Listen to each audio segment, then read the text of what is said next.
Wow. The incident occurred shortly before 2 a.m. That is crazy. Well, let's find out. Big news. I have some important news for you. Interesting news. It's Blake and Aaron's Spilling the Tea with Sandy. Cayman's top news headlines of the day from CMR. What's up, Sandy? Sandy, I'm trying. 4 men returned with machine guns? What? Yes. No. This says sources indicate the argument broke out and some 4 men returned with machine guns and lit up the bar. This is what it's saying on there. Sandy, you with us? I know she was running a little late this morning. Well, I think she has a lot going on considering just look at the front. Hey, Blake and Aaron, I'm here. Oh my God, that was really loud. I'm just reading the story and trying to catch people up on this Vic's bar. What is going on? Oh my God. This is like deja vu. Machine guns, though? Is this true, though? Yeah. This is legit deja vu. I mean, I cannot believe exactly 1 week ago, we were here talking about the same thing. Was that last week, Thursday? Did the other shooting happen? Thursday morning? So what's the story? Can you go through it again for us? It's so crazy, but what we know is apparently another young man is dead this morning after some sort of an altercation broke out outside of Vic's bar. The guys left, came back with machine guns. Machine guns. And as the article said, machine gun. Well, now we have machine guns on island. Yeah, well, we've had them.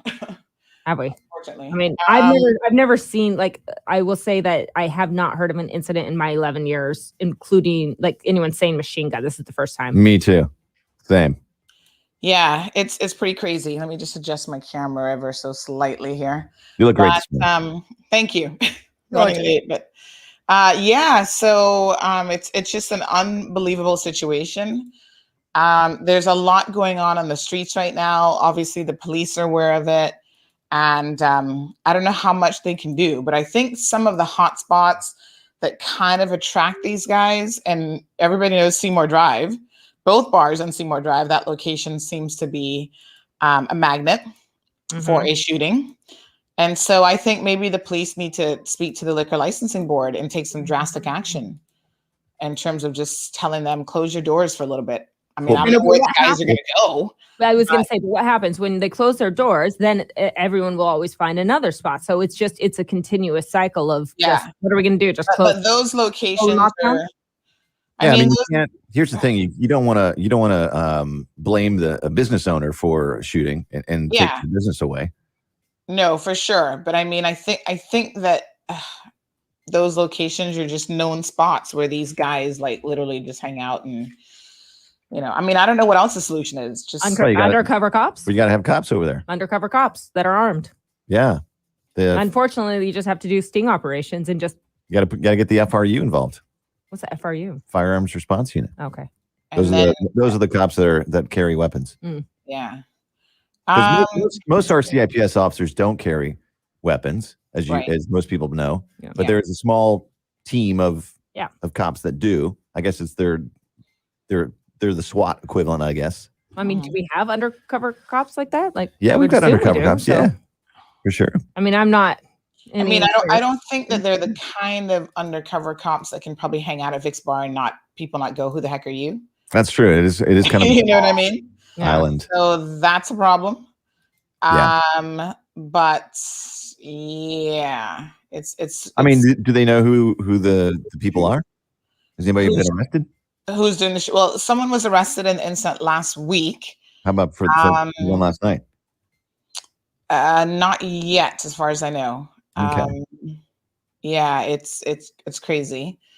But even the incident last week, police basically said to us, if you know who it is, don't talk about it, don't say anything, because you know, they're trying to work the case, and so they don't want anything to potentially jeopardize our case. And we normally know quite a bit that's going on in the streets because the streets are talking. So unfortunately, you know, it's just crazy. And there is a video in circulation from last night that's absolutely crazy.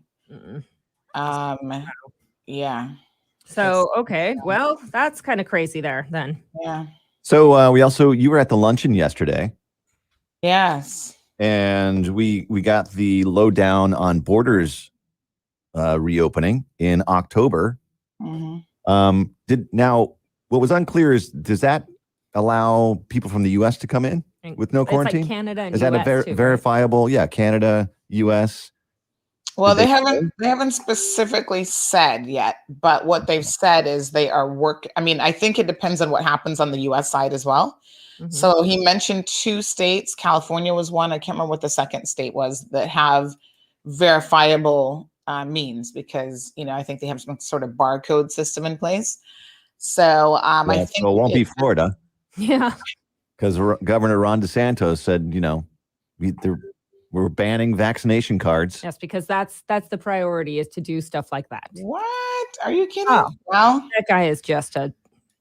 You know what? They'll.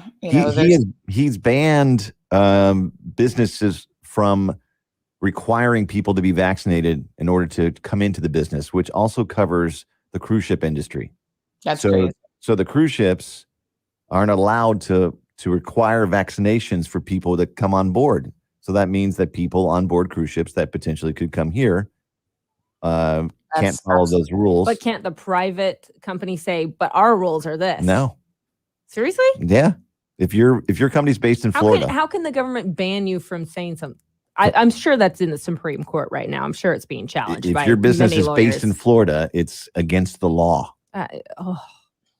Yeah. Yeah, I kind of feel like the Supreme Court, I don't know if it was the Supreme Court of all of the United States, but I kind of feel like this went as high as at least a state Supreme Court already. And I'm trying to remember what the decision was, but yeah, the U.S. needs to figure it out, because they can't, I mean, they can decide what they want to do within their own borders, but clearly they can't push their will and desire on other people. So if they want a vacation, if they want to travel to other jurisdictions, they got to play by the rules set by those particular jurisdictions. They're not. Hey, I was trying to watch your feed from the luncheon yesterday, but it's been taken down. Where's your feed from yesterday? The Compass got their panties in a bunch, and basically they complained to Facebook about our video. Yeah, it's kind of crazy and petty at the same time, but they complained to Facebook that our video went against some copyright infringement thing, and so basically they had the video taken down. Here's the backstory, right? We've worked with the Compass before. They're obviously, a great organization for businesses and whatever. So during the debate, we were the one media outlet that actually carried the debates live. We were the only ones. Mm-hmm. So that worked out extremely well. And, we're keen to continue to work with the chamber. And so the president of the chamber reached out and said, hey, can you, or the CEO, can you, do the same thing and carry this, because it's going to be a big deal. And we said, absolutely. And so we work with April Cummings, who has her own media recording company. She does production work. And so we were pulling April's feed. And so I was really confused when the Compass was saying that we use their feed. I'm like, no, we didn't. Like, I know for sure that we had this previous arrangement. We used the feed from April. Anyway, they came back and sent some email. We're just like, you know what? This is so petty. Like, you guys are really ridiculous. Like, we're going to look into it. April's checking things on her side so we can kind of see what happened. Well, what turned out happening was we did only use April's feed, but at some point, April got instructions to cut the feed during one of the breaks, and she stopped her feed and then restarted her feed, which on her back end, from a technical perspective, that created a whole new link that we didn't know anything about. So because we were pulling her feed from YouTube auto played the Compass feed right afterwards, like picked that up into our feed, although we didn't select algorithm kind of thing. Yeah, like it knew that, I guess that was like a related feed or whatever. So it automatically played that, and that's what pulled us. So that's what they're going on about. It happened at about 20 minutes into the feed, because we actually had to go back and check it. But everybody is just like, listen, Compass, really? I mean, it's kind of ultra petty. Like, I don't even know what to say. You should be used to pettiness, though, I think. Oh, yeah. With everything that you I know. We're first of all, I'm the queen of petty if I really need to be. You are? Yeah. I was going to say a lot of people have to, obviously. Listen, the Compass taught me the Compass taught me a lesson about extra petty yesterday. I was like, let me take out my notebook and take some notes. I love it because, it's like, oh, I didn't want to go there, but now I'm going to go there. Yeah. Yeah, I know. I'm kind of. They're kind of up in their feelings about a lot of things, Right now, we've got 339 people, folks, on YouTube and Facebook, and another probably 50 or 60 on Instagram. And, if you go to their feed, they've got like one or two. So I get why they're upset. They're a little jelly. Yeah. They're a little peanut butter and jelly. See, that was the pettiness that Sandy said she was going to say. I know. Now Sandy's being petty.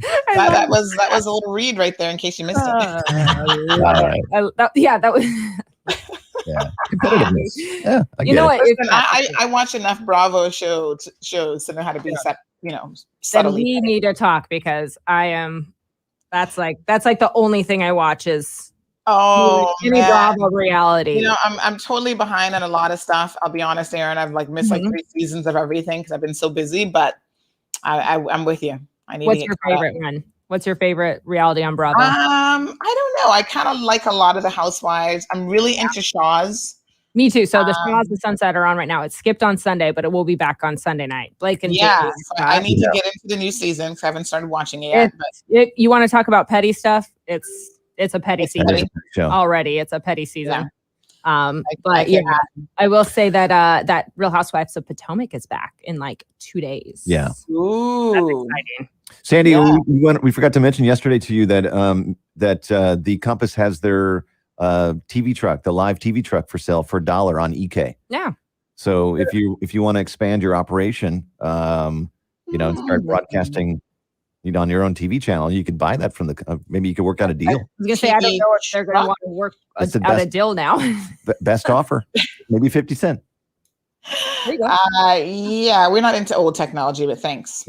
It's on EK. Isn't it weird that is old technology? I know it is. It totally is. Yeah. I mean, just even think about I think I was trying to play something for my kids on YouTube, and an ad pops up, in the middle, and they're like, and you could skip it after 5 seconds, and they couldn't even wait 5 seconds for us to hit skip ad, so their TV show or whatever they were watching could continue. I'm like, oh my gosh, you would not deal with dial up. Yeah. And it's Old School Fridays on Blake and Aaron. Okay, so I made sure I was ready for you. Okay, so I'm thinking Boys to Men. Do you play Boys to Men? Yeah. All right. And then hold on, I've got a couple selections here. No, can we do Bittersweet Symphony? The Verb. We could. The Verb, yeah. Let's go Boys to Men. What song from Boys to Men? I'll Make Love to You. Oh, ooh. Yeah. I remember being a young child, and I was just a wee teen, not even a teen. And I think when that came out, and I was singing to that all the time. I know. As a kid, a lot of times you sing to songs and you have no idea what they mean. So listen, you guys know I have a toddler. Yeah. There you go. Yeah. There's your song. Oh, nice. And you're like, she was singing that Barbie song the other day. Which one? I'm a Barbie girl. I'm a Barbie girl. And then I started looking at the lyrics. I'm like, Aqua. Yeah, it is Aqua. I've never looked at the lyrics. I used to sing that. Maybe we shouldn't sing this song. Hi, Bobby. Hi, Ken. This one? Go for a ride? How does your kid know this song? This is from the 80s. I don't know. From the 90s. This was around the same time of Chumbawamba and Spice Girls. Because my sister and I danced to this song too and had the CD. Yeah, you gotta listen to the words. Yeah. All right. Well, we'll get those songs on for you, and you got a lot to talk about this morning. So if you want to catch CMR on right now with Sandy, we'll catch you on Monday. Thank you. You guys have a good weekend. You too. See ya. All right. Bye-bye. Okay, folks, we do have a lot to talk about. Thank you guys so much. We got the Instagram feed up early. Good morning to Lily, Lilybell, MKW Collection. Good morning. Who else is here on Instagram? Skeet, Dr. Peter, TJ, Oliver, Debbie, Sue. Everyone is here on Instagram. Well, not everybody, but a few people. Irvelyn is on Facebook. Leroy, Olivia, Morna, Karen, Tashima, Joysan, Christine, Jasara, Isaacs, is that Ocean? Rita, Christine. So listen, the big news this morning, guys, without further delay, is that unfortunately a young man has lost his life in another incident, like literally a week after this mass shooting. I mean, I'm like, I had to legit check and make sure that I didn't go in a time warp and somehow go back to last week Friday. I'm like, hold on a second. Does time travel really exist, and do time machines really exist? Because this can't be 1 week later. Last week, July the 2nd, the story was going up: breaking video, mass shooting in central Georgetown leaves one man dead. That was the title last week Friday. And now this morning, the exact same thing. I'm waking up to another breaking headline: second mass shooting in 1 week leaves another man dead. I'm just like, there's no way this is going on in Cayman. 2 mass shootings and 2 dead people as a result of those in the space of a week. Oh my God. Well, it's true, unfortunately. And it wasn't even a situation this time where I went to bed early because I was up until after 1 o'clock, but this popped off shortly after 2 o'clock this morning, or shortly before 2, because the police were on the scene. It's just unbelievable. So listen, the hospital again is on lockdown this morning. So effective immediately, all staff and visitors must enter through the main doors at the front of the hospital. Staff must present their HSA IDs, no exceptions.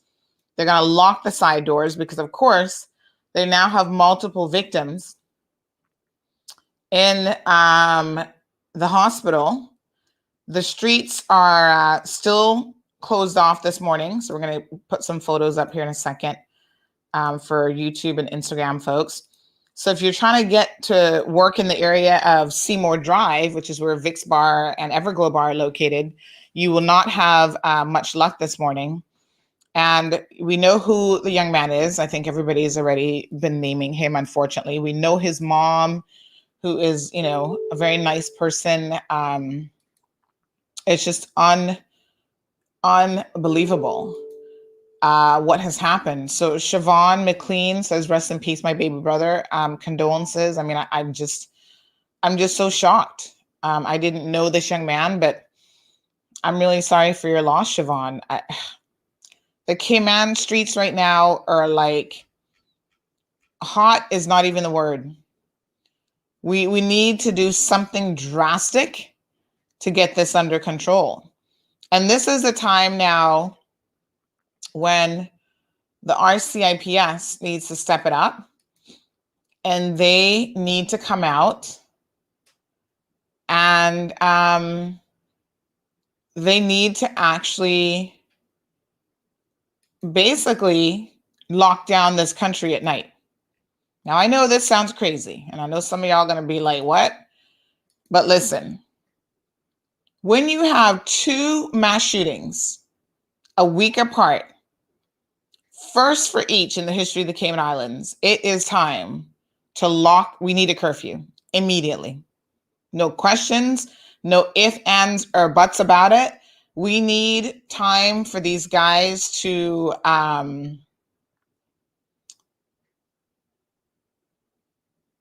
we need time for these guys to cool down,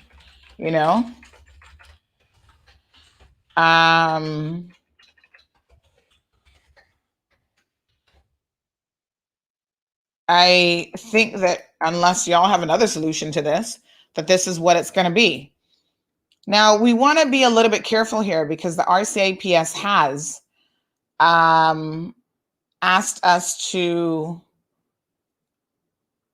okay, last week when they arrested, remember they made an arrest in relation to this murder. They then sent out, they always do things a little bit backwards, to be honest. They put up a press release, then they sent out something and said, oh, by the way, if you know anything about this case, like don't name the person, don't, because you might compromise your investigation. It's like, okay.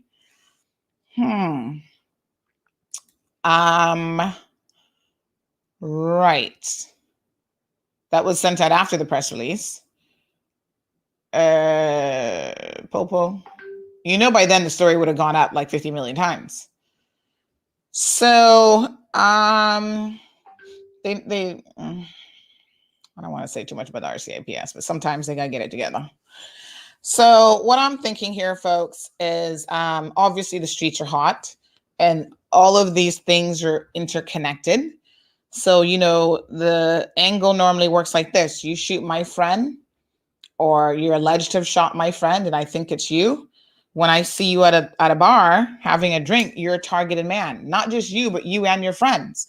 So once again, all accounts are that this young man, who unfortunately lost his life last night, was not the intended victim.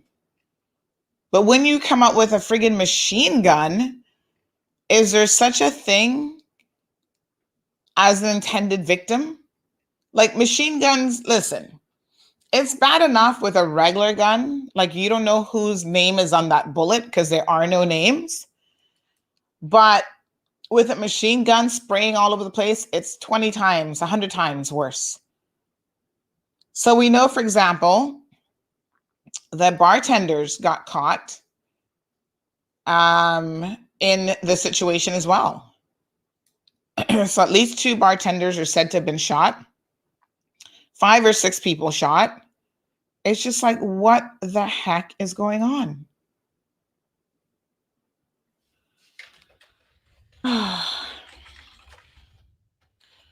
So, of course, I woke up this morning from multiple messages about this young man.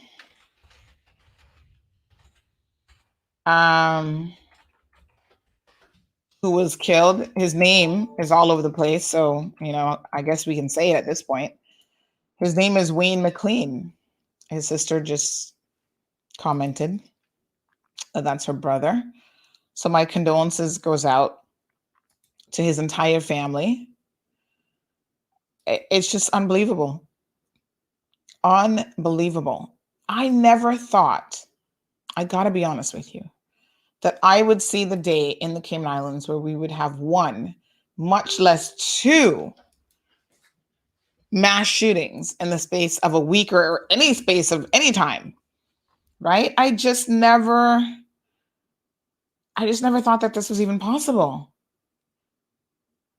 But it is possible, and this is reality, folks, that we're dealing with. And there's a lot of things I understand that are happening in the background. Everything from even situations that are popping off in Jamaica being connected. Remember some months ago, there was a police operation down in Magellan Key or something, Magellan Way or somewhere down in West Bay Road, which is normally like a highfalutin area. And there was like the helicopter out.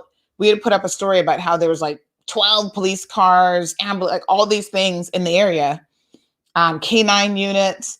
And the police only said that there was a boat crash. That was their official report. Well, all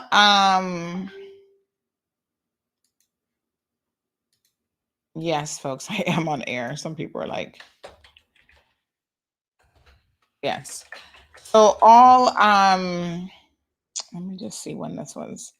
So all indications are that boat crash, I'm just trying to see if I can find that story again. That, you know, that the version of the story that the police told that, oh, it was just a boat crash, it had to have been more than that, without a doubt, because there was just too much police presence for it to have just been a boat crash, right?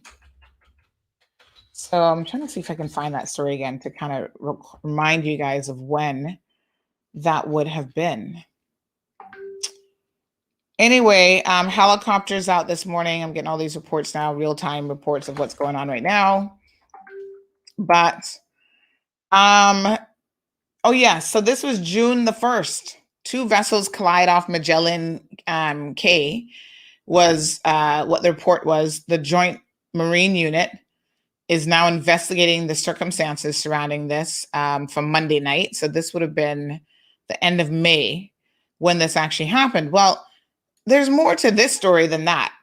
And what we think, again, complete speculation. So this was May the 26th that we originally reported the collision, and then several days later. So our break-in story on May the 31st was breaking emergency services respond to boating accident in Snug Harbor, Magellan Cay, Snug Harbor, that like general area. But again, people witnessed the response and everybody's like, Sandy, this is not no boat crash. What we saw, the response, if that was a boat crash, that response was overkill.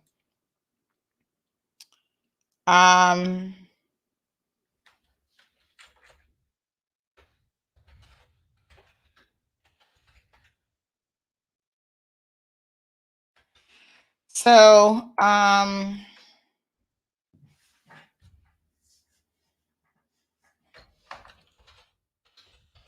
sorry, I'm trying to catch up with what people are telling me here, because it's literally, the news is popping off like in real time. But yeah, so what we have going on here, folks, is a lot of these things are connected, and we, the public, don't necessarily know how they are connected. So what we do know is, without a doubt, the streets are hot right now. Gang activity, arguments, whatever the heck you want to call them, are popping off all over the place. And yes, the authorities are somewhat aware of what's going on. They've got their ears down to the ground, and they're, I suppose, they are doing their best to try to squash this, but they don't really seem to know what to do. And I'm no expert, right? So I'm not trying to tell them how to do their job, but I do think we need to lock it down immediately. Put a nighttime curfew in place. Nobody in the streets after 9 o'clock. Stay your behind home. So back to this incident in May. Multiple police cars, ambulance, fire service, K9 unit, helicopter. That ain't no boat crash. So what we think is that what this probably was, this over response, and it wasn't an over response because the police knew more or less what was popping off, is that this was actually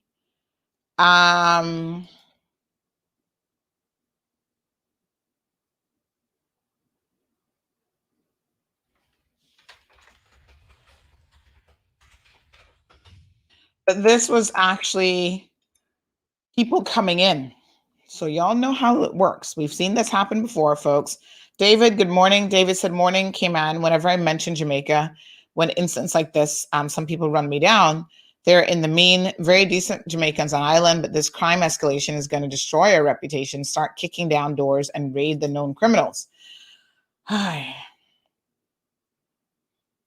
Tabitha, good morning. She said she's come online because she heard the helicopter up over her house. So yes, we are aware. Siobhan says the business owner has nothing to do with what happened. Those that are involved need to be held accountable. Absolutely. And there's this argument about that we'll talk about here in a second, but it's very, very sad. So we know that sometimes these criminals are working with each other across jurisdictions. And of course, Jamaica being right next door to us, we get a lot of their riffraffs, and, I think they get 1 or 2 of ours.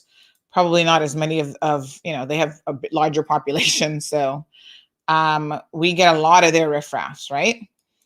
So sometimes our riffraffs, criminal elements, work with the criminal elements in Jamaica, because a lot of it is about the movement of drugs. And the drugs come in through different transport areas. They come in via Jamaica. Jamaica has an issue with it coming in through Haiti, and Haiti's been in the news all this week because of an assassination there of their president. And then Jamaica transports it to other places. And unfortunately, Cayman happens to be one of those transport locations. that kicks off a lot of stuff. And there are people here who are known drug kingpin, so to speak. They're in the drug business. They're in the gambling business. They're in all sorts of illegal activity, prostitution and whatever. And so, there are things that are happening in relation to that. So folks, I do see all of your comments coming in, and I'm kind of just glancing over them, but we're pushing 657 people on between YouTube and Facebook. So unfortunately, I can't read every individual comment. So I'm just trying to put them up on the screen, but I just want to let you know, good morning, Celine, that I am, reading the comments, and I do see them. So we believe, the streets are talking, that there are criminal elements that are being called into the country, coming in, however it works, and that they are perhaps somewhat responsible for some of this stuff. But let me be very, very clear here, folks. I am not going to put the blame on anybody else but our own people. Because if our people were not involved in criminality, we wouldn't be importing people from Jamaica to come and do our dirty work for us. But the Jamaicans take it to a different level. Most Caymanian boys don't know nothing about a friggin' machine gun. Let's be very, very honest. And if they're learning about these types of things, they're learning it from growing up in Jamaica, living in Jamaica, hanging out with their Jamaican friends who probably know how to take apart and put together a machine gun in 5 seconds. But we are ultimately responsible for what we are producing here in this country, which includes this criminal element. Now, here's where you need to call a spade a spade. Last week, we had a mass shooting. The government of the Cayman Islands needs to make a statement today. Not mañana, not next week. They need to come out today in collaboration with the police, government, anybody listening to me this morning. Y'all need to put out a statement, and I know it's just semantics, but right now the people need your semantics. This is why you need to hire politically savvy individuals to work with you. Now, I know according to Nolisha, I was supposed to get a press secretary job. I don't have no press secretary job. I'm not a consultant for the government. I'm a good citizen of this country, and I do my best. If I see something going on, or if I can give them advice, take it or leave it, I try to give it to them. But this is one of those times where they need to step up. They need to have a press conference, an emergency press conference, and talk about the situation. You mightn't have much to say, but you need to talk to people. Just calm the nerves of the people. The RCIPS needs to make sure that they are telling us what they're doing to stop the flow of guns, ammunition, illegal drugs, all this stuff into the country. Put an immediate lockdown curfew in place tonight. Tonight is Friday night. This is the weekend. Y'all know it's going to pop off again.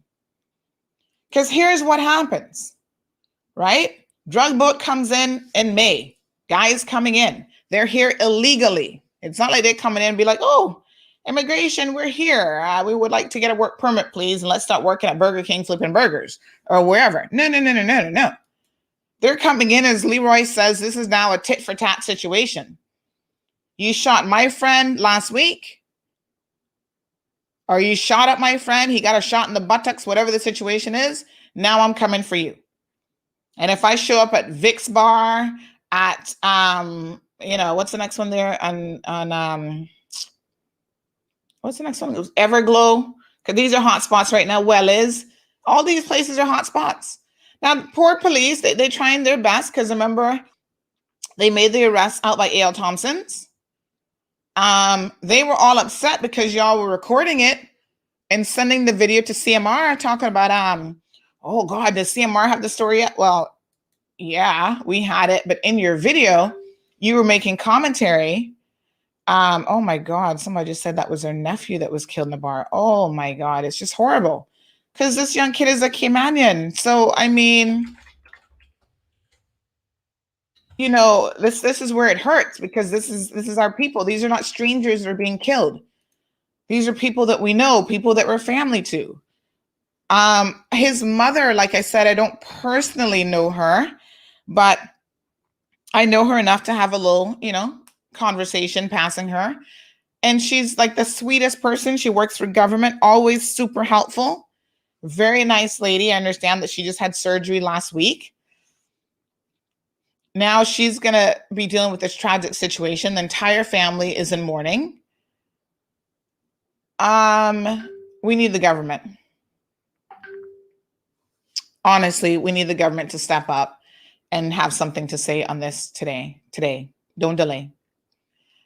Let the people know what the plan is. RCIPS, we hear you from a media perspective saying, don't name names. Don't do anything to compromise investigation. We are trying to do our best to help you. But I'm telling you, we don't have 683 people logged on between Facebook and YouTube and another 107 on Instagram for no reason. And it's not because people necessarily love to hear me chat, although some of you may. Most of you are here because you're like, what the hell is going on? You need answers. And I'm not an elected official. I don't have the answers for you. Well, the elected officials may not have the answers either. But I believe that they should be having a direct conversation with the people of this country via an emergency press conference, along with the RCIPS. Tell us, RCIPS, what the plan is. Yes, you arrested someone by Wells. Any charges yet? You arrested a guy down by CUC because the allegation is he was involved in another shooting incident. So all of these things are popping off, left, right, and center. And, I don't even know what to say, except we need a plan of action. So the police need to come out with a plan. We know you guys are working behind the scenes, and maybe there's not a whole lot that you can tell us. C. Banks is in agreement. Alexa. Okay, I've actually got someone at the front door because Alexa has just informed me. Let me take a quick commercial break. Let me just pull up my little song here now. Which one do I have available? Let me take a little commercial break. My apologies, folks. People just be showing up. Give me one quick second. I need to Instagram, folks. I know you guys, I don't have the luxury of pulling up a song for you, but hold on. I'll be right back.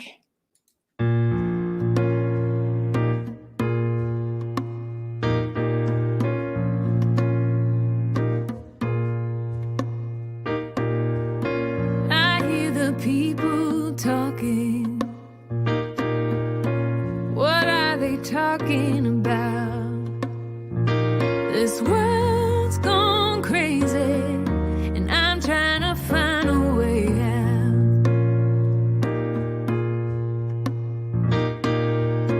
Nobody knows where we're going, or if we're going at all. Nobody cares if we stand, if we have nowhere to fall. All right, folks, my apologies for the interruption. But yes, this is a critical situation, and critical situations require an immediate response.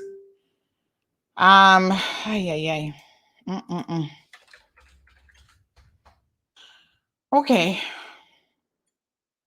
So listen, there is a video that's in circulation this morning of this young man.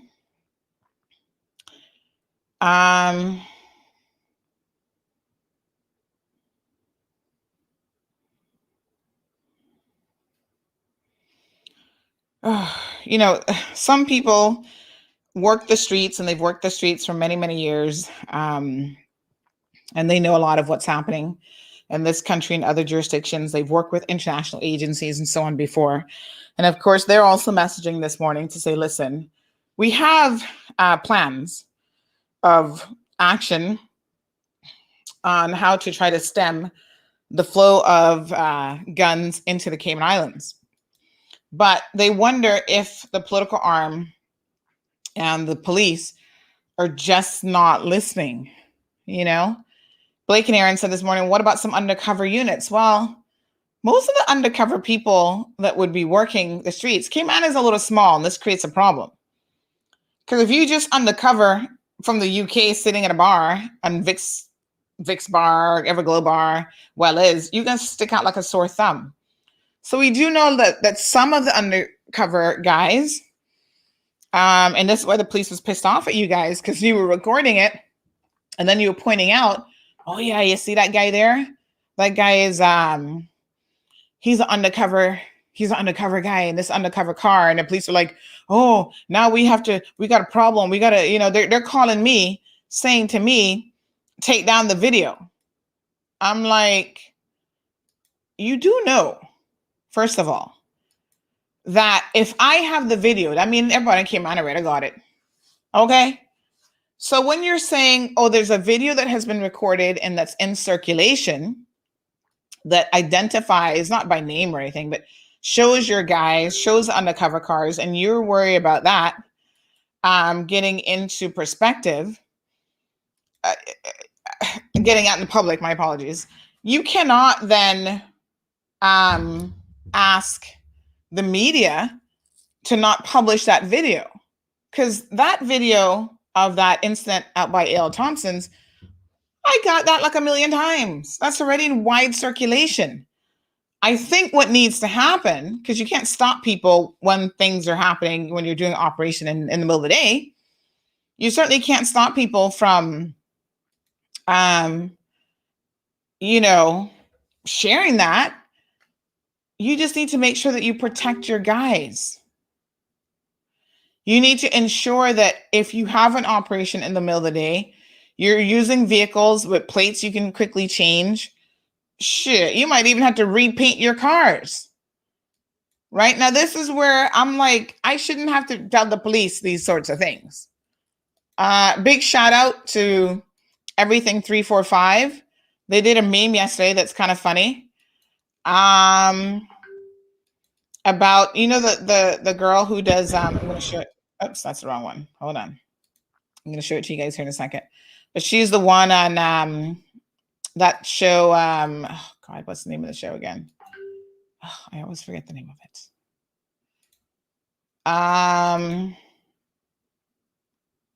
She does that. She's like the little girl that sits behind the computer and she's like tapping on the computer and bringing everything up.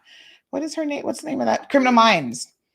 So she's the young lady in Criminal Minds, and they kind of did a little meme of that. And they're like, yeah, this is Sandy in the morning show, boy. It was funny. I thought it was hilarious, actually. But listen, at the end of the day,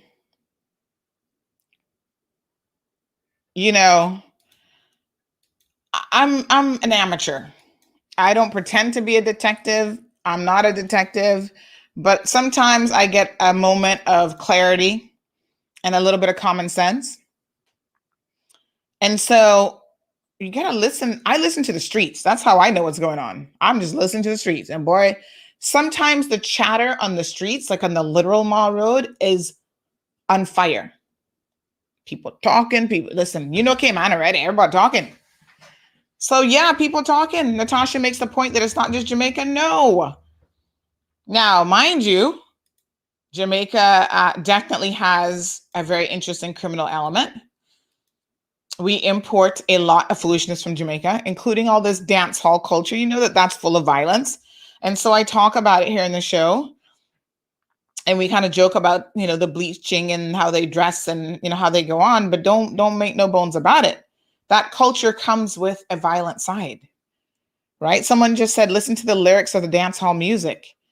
It echoes crime, killing, and praising adultery. And immediate curfew is required, as well as immigration needs to scrutinize the type of people they allow into this country. I have said it before, and I'm going to say it again. I'm going to say it very, very clearly. Immigration claims they're doing the best they can. I don't know about that. But I also know that we have a problem in this country with Caymanians importing the most undesirable people on this planet. If we have the most undesirable people in Kingston right now, you can believe a Caymanian can go find them. Of all of the million people living in Kingston, we can find the most undesirables and be trying to bring them here. What is wrong with our people? I do not know. Yvonne says, so it's only Jamaica, just a question? No. So this is the point that somebody else is making. Natasha, I think it was. Honduras.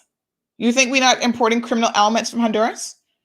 Remember the time when it was popping off? This is way before Ma Road started, but remember the time when it was popping off in the streets that we were bringing in, what's the name of that gang in Honduras? 13 or Calle something or Calle Ocho or God knows whatever it was. And their tattoos were on their bodies. And sometimes they remove the tattoos because they're not trying to be as obvious. And a lot of times they don't even remove them because back then people in Cayman had no clue. They walked around with their branding, their gang branding, MS-13. Thank you. Hear me to my Calle Ocho. MS-13, my apologies. And we don't even have a clue. And we letting them in. And our fool men and women marrying them. Just could have got straight here. And so, yes, we're importing criminality. We have our own criminality. We're importing it. And should it then be any surprise that we have this sort of thing happening? 2 shootings in 2 weeks. I mean, come on, Cayman. This can't be for real.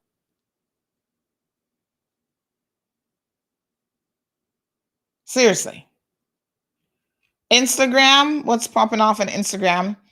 So Lily says, these wannabes don't even know hard life when you have to fight for food and waste. Like most countries, Colombia, Honduras, Jamaica, Trinidad, and Tobago, Caymanians don't know.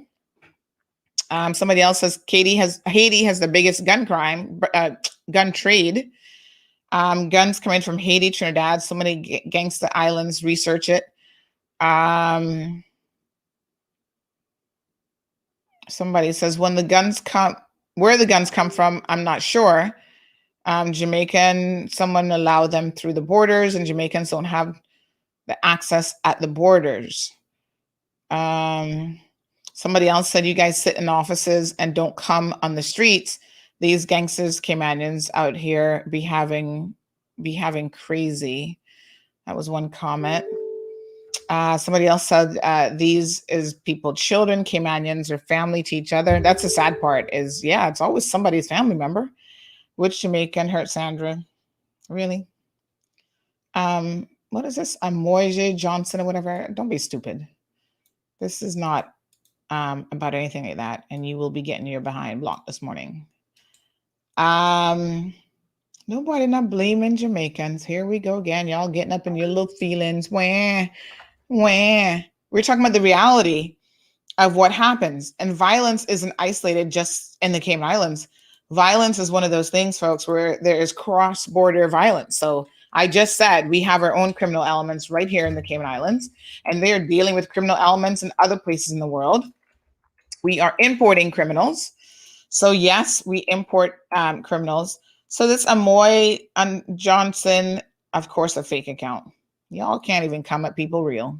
Like seriously. Making up accounts on Instagram. Childish. Anyway, it's very, very sad. But we have to curtail it. As most problems go, there is no singular solution. So you've got to attack this from different angles. So yes, immigration and lack of border control is an issue. That's how we're getting guns into this country. And that is how we're getting drugs and other things that are pushing the problem. Okay. So we need to address that. We need to hear some kind of border control plan, step it up at the borders. Now we have an entire unit that works along with border control, that's their job. We need to have a press conference with interagencies telling us what's the plan? How y'all gonna step it up? Okay. So police need to let us know there's some kind of street plan that yes, they're going door to door. They're looking for the illicit drugs and guns that are out there. They're knocking on some doors because listen, the police probably got a list of 25 people that they know are hardcore criminals in Cayman. And so, you know, they might not be able to get a case in terms of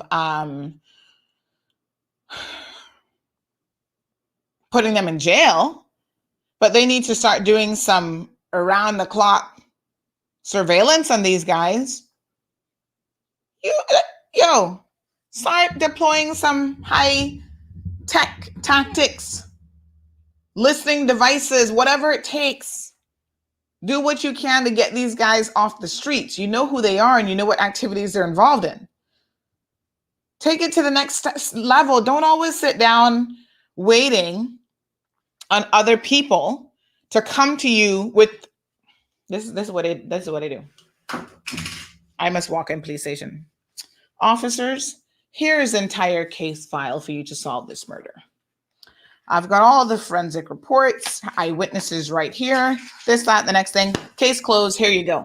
That's what sometimes I feel that is happening at RCIPS, and that's not how it works. There are people who will stand there and see a situation and they do nothing.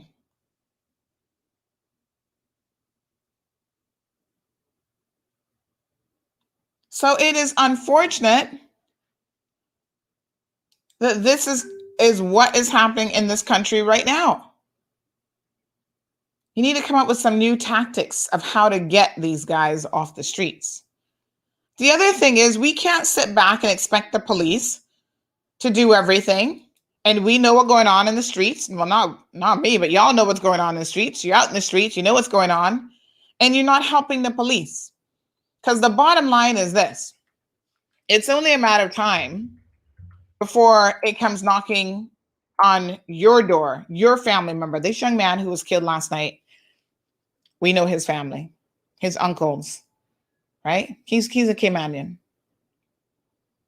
Uncles, his sisters on the live stream. They're having to deal with this situation. The loss of a young man. I don't know anything about this young man, but this is an incredibly unfortunate situation this morning. This should not be happening.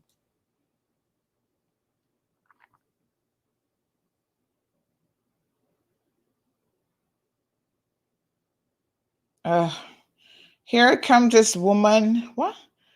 Woman who boss up talking about even the premier effing a Spanish girl. Well, make sure you know which premier you're talking about because it's not the current premier. And that, what? So yes, Caymanians don't want the Caymanian women like you, Sandra. Well, enough for them. I don't want either. What's your point? No, sir. Anyway, whatever. I can see the fools right on Instagram this morning. Joy watching from Texas. Thank you. Raven. So there was a mass shooting last night for those of you who are just joining the stream. And one young man is dead. Others in the hospital. The hospital is now in lockdown, telling staff to use only one entrance, and they're going to be checking every single door and everything.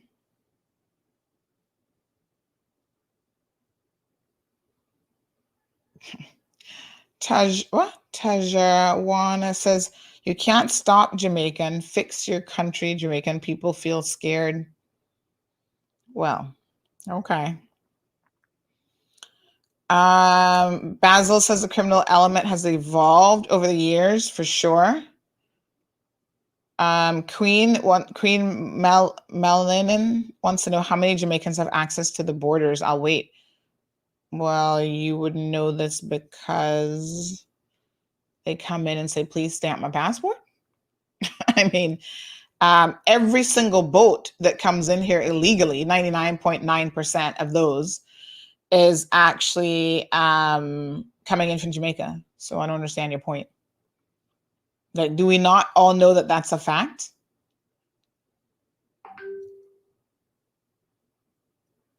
Seriously? So woman what's up says, I'm the most biased woman ever. She's salty bad. I might be salty, but I'm not biased. I'm talking the truth. I mean, no, sir. I guess I can see quite a few of y'all gonna be getting blocked here today. Someone says to bring in the DEA. Listen, it might not be a bad idea to bring in some assistance. It happens all the time, all over the world. And so, we might need help. Maybe our people that we have brought in don't have the necessary experience to deal with this situation.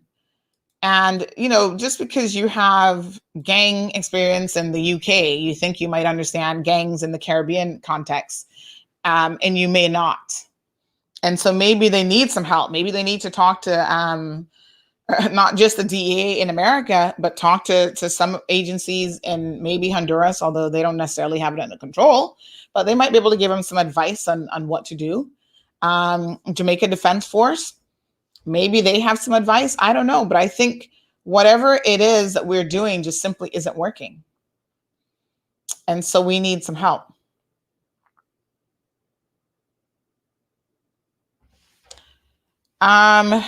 Boats come in all the time. Sometimes they catch them and sometimes they don't.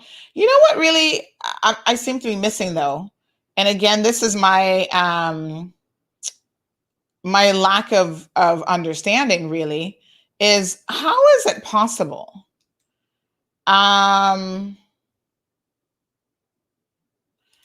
is it possible that we can have what sort of square miles around our borders, and we are not able to monitor our border? Like, I'm thinking, shoot, you have technology, satellites that can look at stuff halfway around the world. Why can't we deploy some technology to let us know every single time there's one of these small vessels in our waters? What am I missing here? Are you telling me that the technology really isn't that good? Queen says you don't need advice from Jamaica Defense Force because nothing good comes from Jamaica, remember? Oh, poor you. What a mess. So I mean, I don't know. I don't know what everybody, somebody just mentioned on WhatsApp, the Coast Guard is a joke. Well, it seems to be that we have a border control issue for sure. There is that. What else are we going to do in terms of trying to get the existing guns that we have on our streets off of the streets?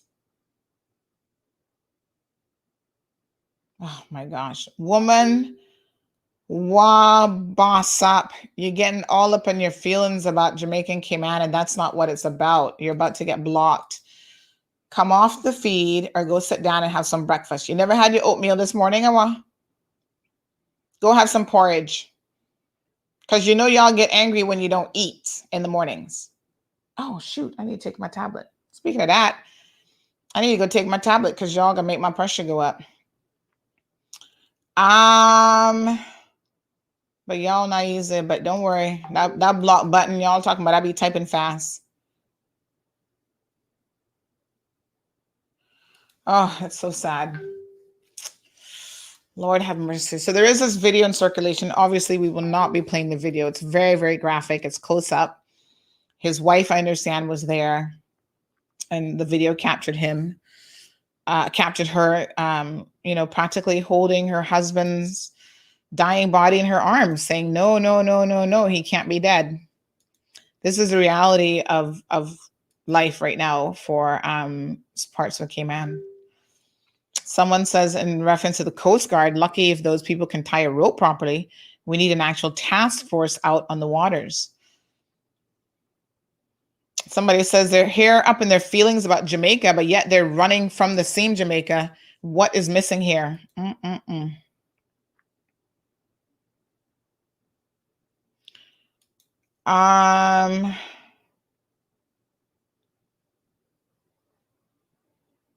What a mess. So someone said, good morning. 30 years ago, I made a suggestion, read drugs, etc., and was shut down. It will still work today. Meanwhile, the CIP, I think our CIP, need to get up from their chairs, come down from their towers in the Royal Bank building, and get to some urgent work. Somebody else said the police are full of attitude and don't want to help. Good morning, Sandy. When I walked into the RCAPS, It's the same Jamaicans at the front desk full of attitude, unfortunately. They're full of attitude and they don't want to help.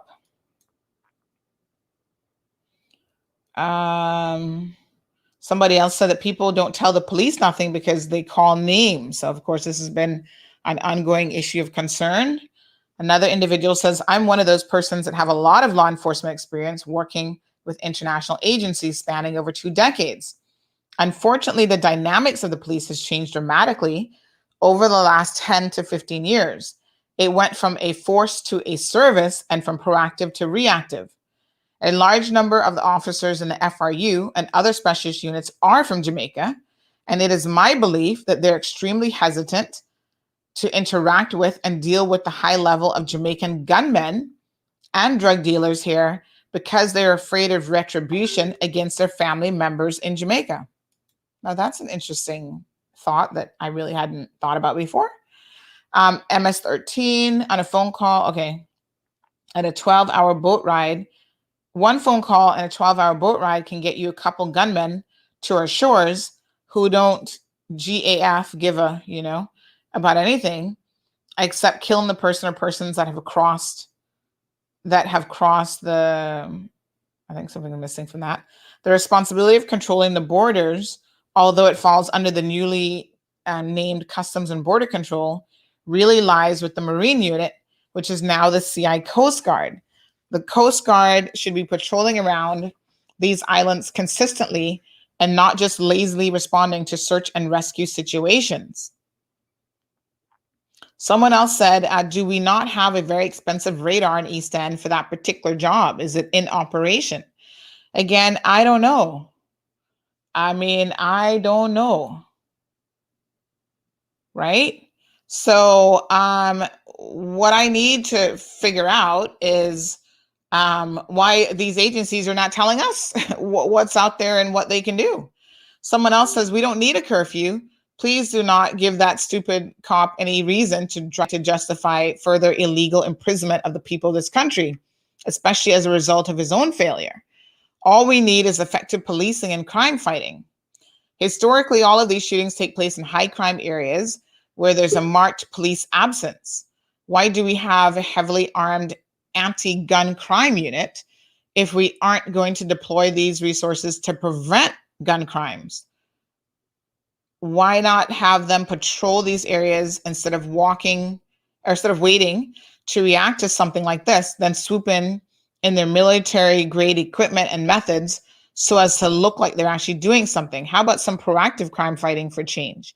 If they put as much effort and resources into gun crimes as they do into check-in vehicle coupons, we wouldn't have the problem.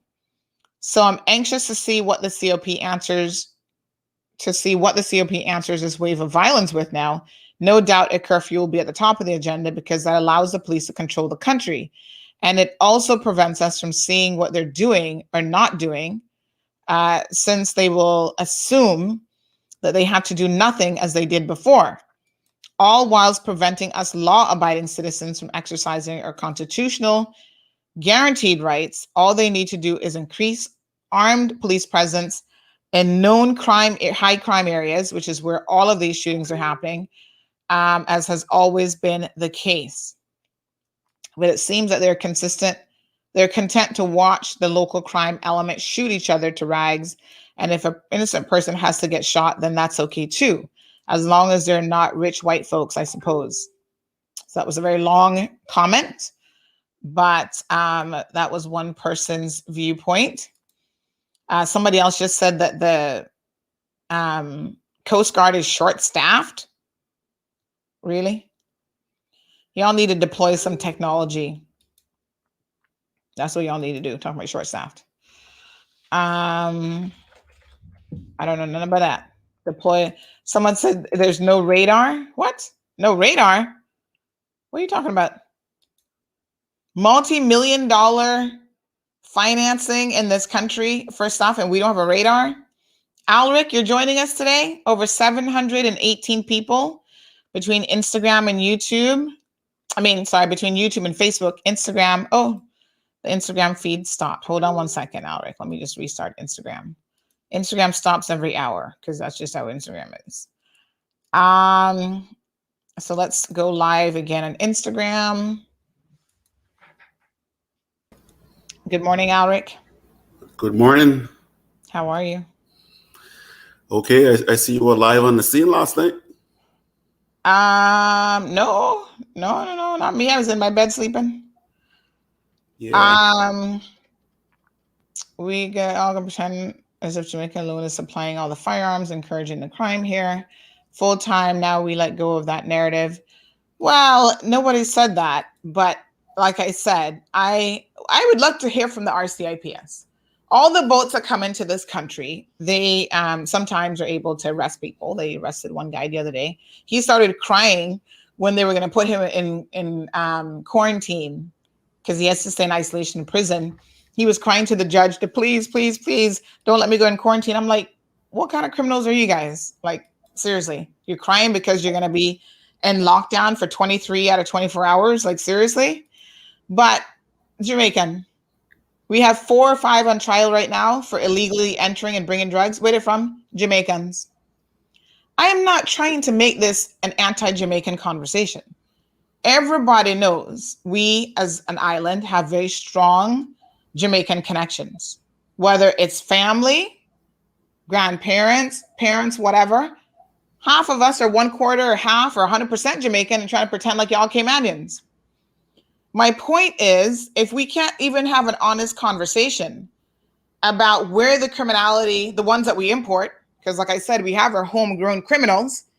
And if you look at the homegrown criminals, I'm going to say 90% of those have a foreign connection, you know? But this isn't about that. Y'all are getting misguided. You're missing the point entirely. Because if you don't think there's certain amount of socialization that happens when it comes to violence in general, Caribbean people, right? The idea that you can have violence in your home, whether it's spousal violence, kids getting beat, all this kind of stuff, and it does not have an impact on the wider sense of things, then, you know, I don't know what y'all are trying to tell me. And this has nothing to do with us versus anybody else. But if we can't have an honest conversation, Alric, I mean, what are your thoughts on this? If we can't have an honest conversation about where the criminality begins and where some of it is actually imported from, will we ever get to resolution? So I'll post something so that I'll post something so your viewers can see a report from 2006. Right. So what? Sorry, I just realized it was from another news library. So it's a 2006 report about people who are predisposed to criminality in the Cayman Islands. So this is 2006, and we're in 2021, and one of the problems is that when we have an event in Cayman, we tend to make it a nationality versus nationality thing. But if you look at this report, you will see that from 2006, this detailed report was prepared showing that the factors that may lead some people down the life of crime. And if you don't get a hold of these factors, and if you don't address some of the mental health issues that some of the young people have, then you're not going to get to the root of the problem. So I understand what you're saying. The fact is where the canoe is coming from, where the guns are being smuggled from. Yes, those are facts you're pointing out. But what about our 2006 report on criminality? Why was it never addressed? To me, that's part of the problem as well. And so I posted the link on your page so that your viewers can actually go and look at this criminality report and see what it says about the factors. The other problem is And this is why, Alric, when we talk about the fact that violence has to be attacked from a 360 perspective. You can't just say, well, once we have the criminals, we're going to lock them up, we're going to do this, we're going to do that. What are we doing to try to prevent crime, which, a lot of our efforts should be placed in that particular area. But, we're coming out 20 years too late. But listen, right now, in real time, the next set of violent criminals are being groomed. They're growing up. They're 1 year old. They're in the mother's womb. They're not even born yet. And we're not getting to those families. So it's only going to get worse. 20 years from now, this conversation that we're having about 2 mass shootings in a week is going to become our norm if we don't try to get ahead of the situation and implement some of those recommendations that was in that report. So I agree that we're not doing enough. We're putting a Band-Aid on the situation, and we are trying to address it from the back end. So after the violence has occurred, there's obviously that is required, but we also need social services, DCFS, teachers, programs in place. All of that stuff also has to be part of the solution. Yeah. I mean, let's look at the reality. Now, where do cops get hired from?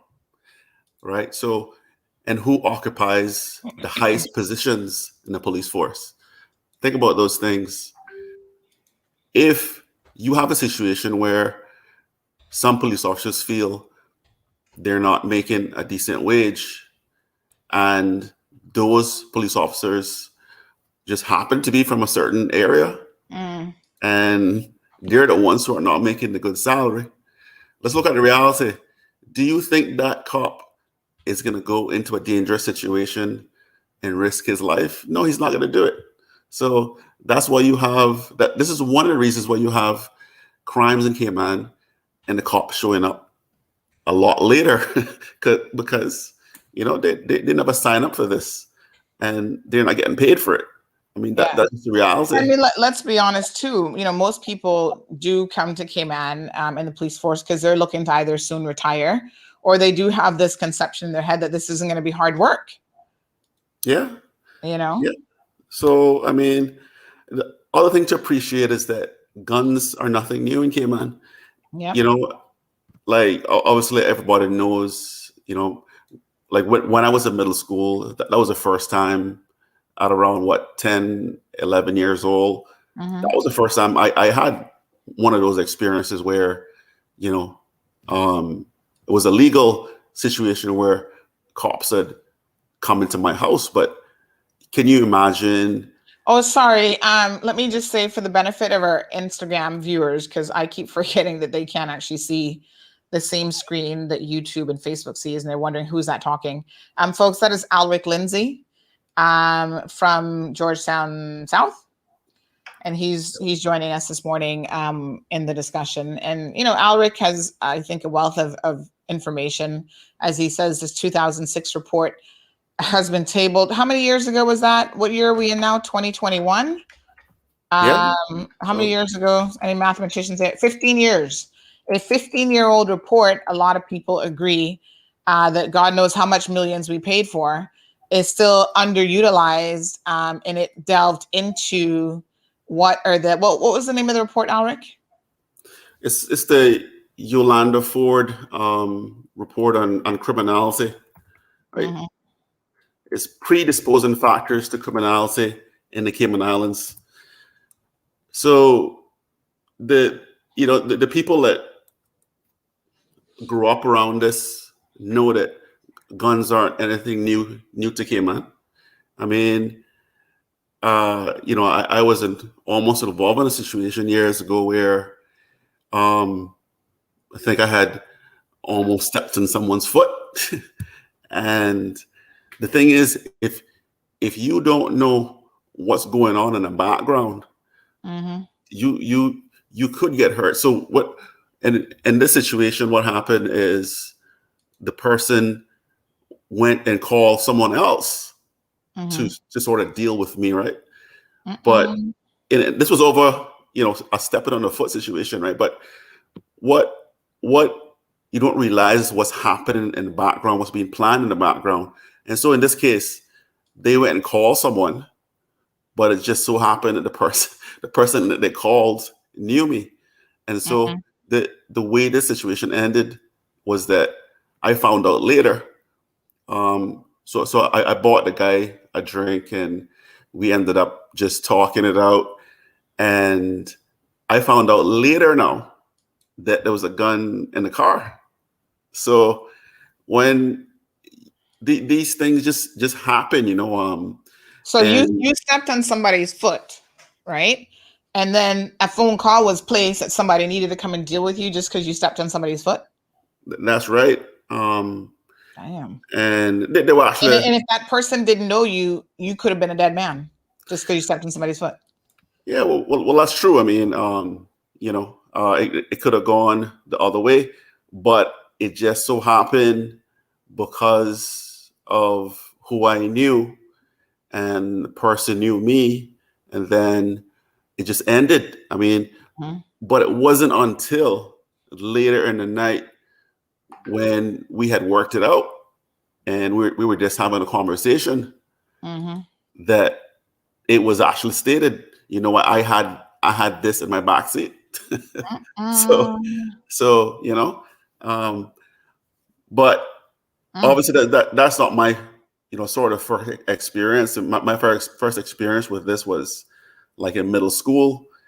And what people don't realize is that it also has a psychological impact. So you start to feel like, and my first situation was, when my brother was involved in a shooting, and that was my first experience. And people don't understand the psychological impact. You start to think stuff like, like you don't trust cops, and because of certain things were said at the time, like you start to think like you don't trust the authority.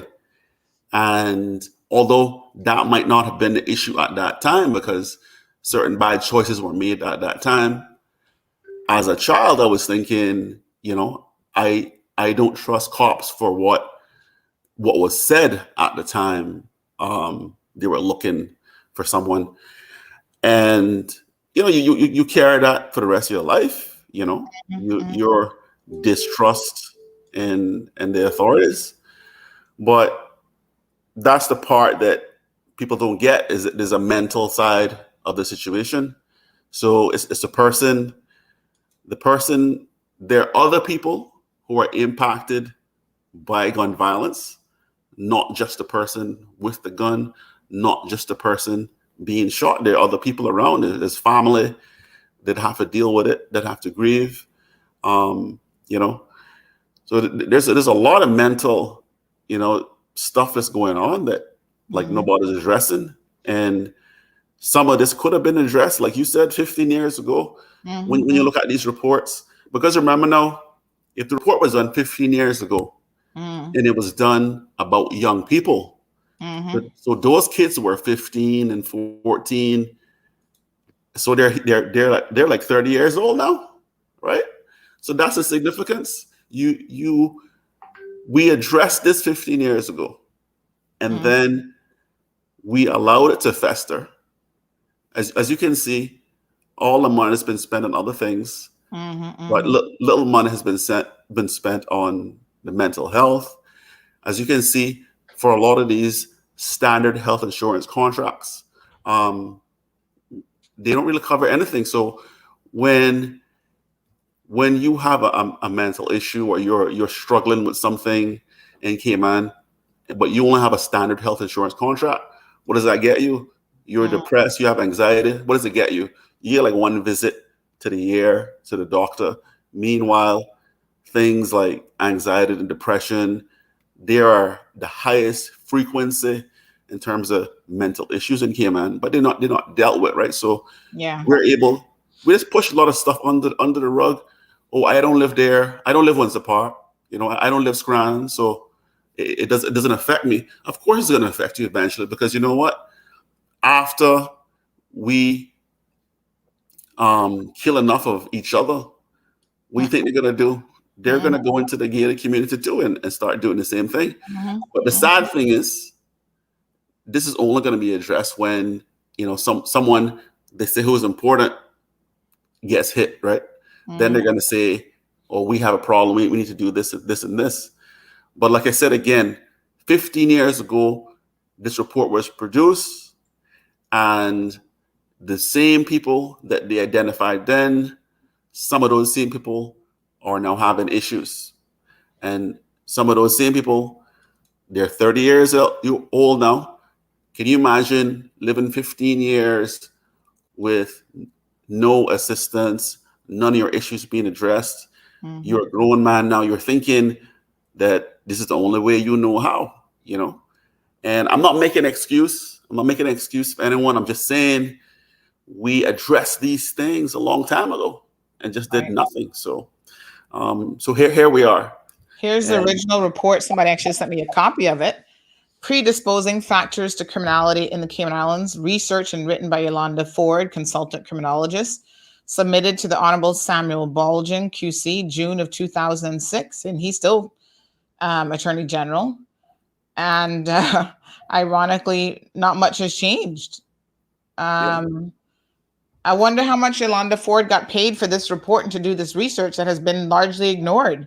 Tracy says, I'm with you, Sandra. The government and RCIPS must make a statement today to address the shooting, the shots in general, and what steps are being taken to ensure that this is being dealt with, and to reassure the community, the country's not even open, and we have a rise in crime, several accidents, increase in prices on all things. This is not helping attract or aid the tourism industry should anyone wish to go to Cayman. Folks, let me just remind you that you can participate in the conversation. We do have the link available. I'll put it in the comment section if you wish to call in. Yeah. It's a Call Out Truth News podcast. Call Out Truth News podcast. Come make we talk on the live broadcast. It's a the Cayman #1 live talk show. Come make we talk where you go on the news. All right, folks. So again, if you're just joining the program, we've had to once again redivert our conversation to something completely different than what we had planned, because we give you what's happening in real time, what's happening on the streets. So everything else takes backseat to the fact that we've had 2 mass shootings in the past week. A few people said to just ignore those people on Instagram. You know how we ignore them? We penalize everybody. So soon we're going to just lock down the Instagram comments completely because nobody has time for the ridiculousness. Marshall says that he doesn't know why people are getting all up in their feelings when they know the truth. There's crime all over the world, but the closest country to Cayman is Jamaica. So figure that out. And you'll know where most of the guns and drugs are coming from. I'm just saying. That's, sorry. Marshall joining us from North Carolina. Roderick is here. Good morning, Victoria. Says from responding to Bluff to See, because the requirements to move here is over 1 million in the bank or $180K a year. What good cop has that in the bank? Sabrina says, call him as you see him, Sandy. Travis, good morning. Says no Caribbean countries build guns, but the Caribbean countries are full of guns. Very interesting point. Nicholas says the conversation won't change the price of flour, so I'm going back to work. To my fellow Jamaicans, if someone doesn't point a finger or say all you Jamaicans or something along that line, just ignore it. People say whatever they want and it won't ever change. Ask most of these people saying they hate Jamaicans why they do. Most won't have a good reason. Work your money, save your money, and go home. But nobody is saying that they hate Jamaicans. I am tired. Hello, morning, Cece. Morning, Cece, girl. Good morning. People, you say one thing and people hear what they want to hear. You know what I'm saying? All you have to do is mention Jamaica, and all of a sudden, even if you said, "Oh my God, Jamaica is the best place in the world." Oh, Sandy used the word Jamaica. Oh my God, she must be hating on Jamaica. It's like, listen, they are just stupid. Like they need to get over that. Good morning, Sandy. Good morning, Alric. Morning, Cece. I like your new profile picture there, looking very nice. Thank you. I just want to say that if opportunities are not open for these young people, this is what they're going to resort to. And like you say, it will never end. It's hard for Caymanians to get jobs. Some of them don't want to work. Some of them expect government to mind them till the end of the world. But you have Caymanians that genuinely try to get employment and are not successful. So they turn to drugs and guns.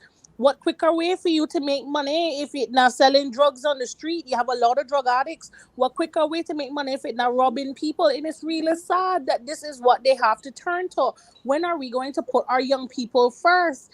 You understand? We are the future. And I'm saying I'm going to rob out there. Come on now, that my reputation. That you understand? I can't mess up my reputation because, well, but then look at it. People have mouths to feed. Young people doesn't have no training out there, no help, no moral support, like people just look down on them in class them and they're not getting no form of help. What is there or what is going to be put in place so that our kids does not have to turn to drugs, violence, guns, and all of this madness? No, I want to address everyone that's saying about Cayman is blaming Jamaica. Come on now. Y'all listen. Y'all know darn well Caymanians going to Jamaica and get what they need, get and bring it in. Where Jamaica exporting them from, we don't know. But that is the connection. That is the link. Nah, ask Christ.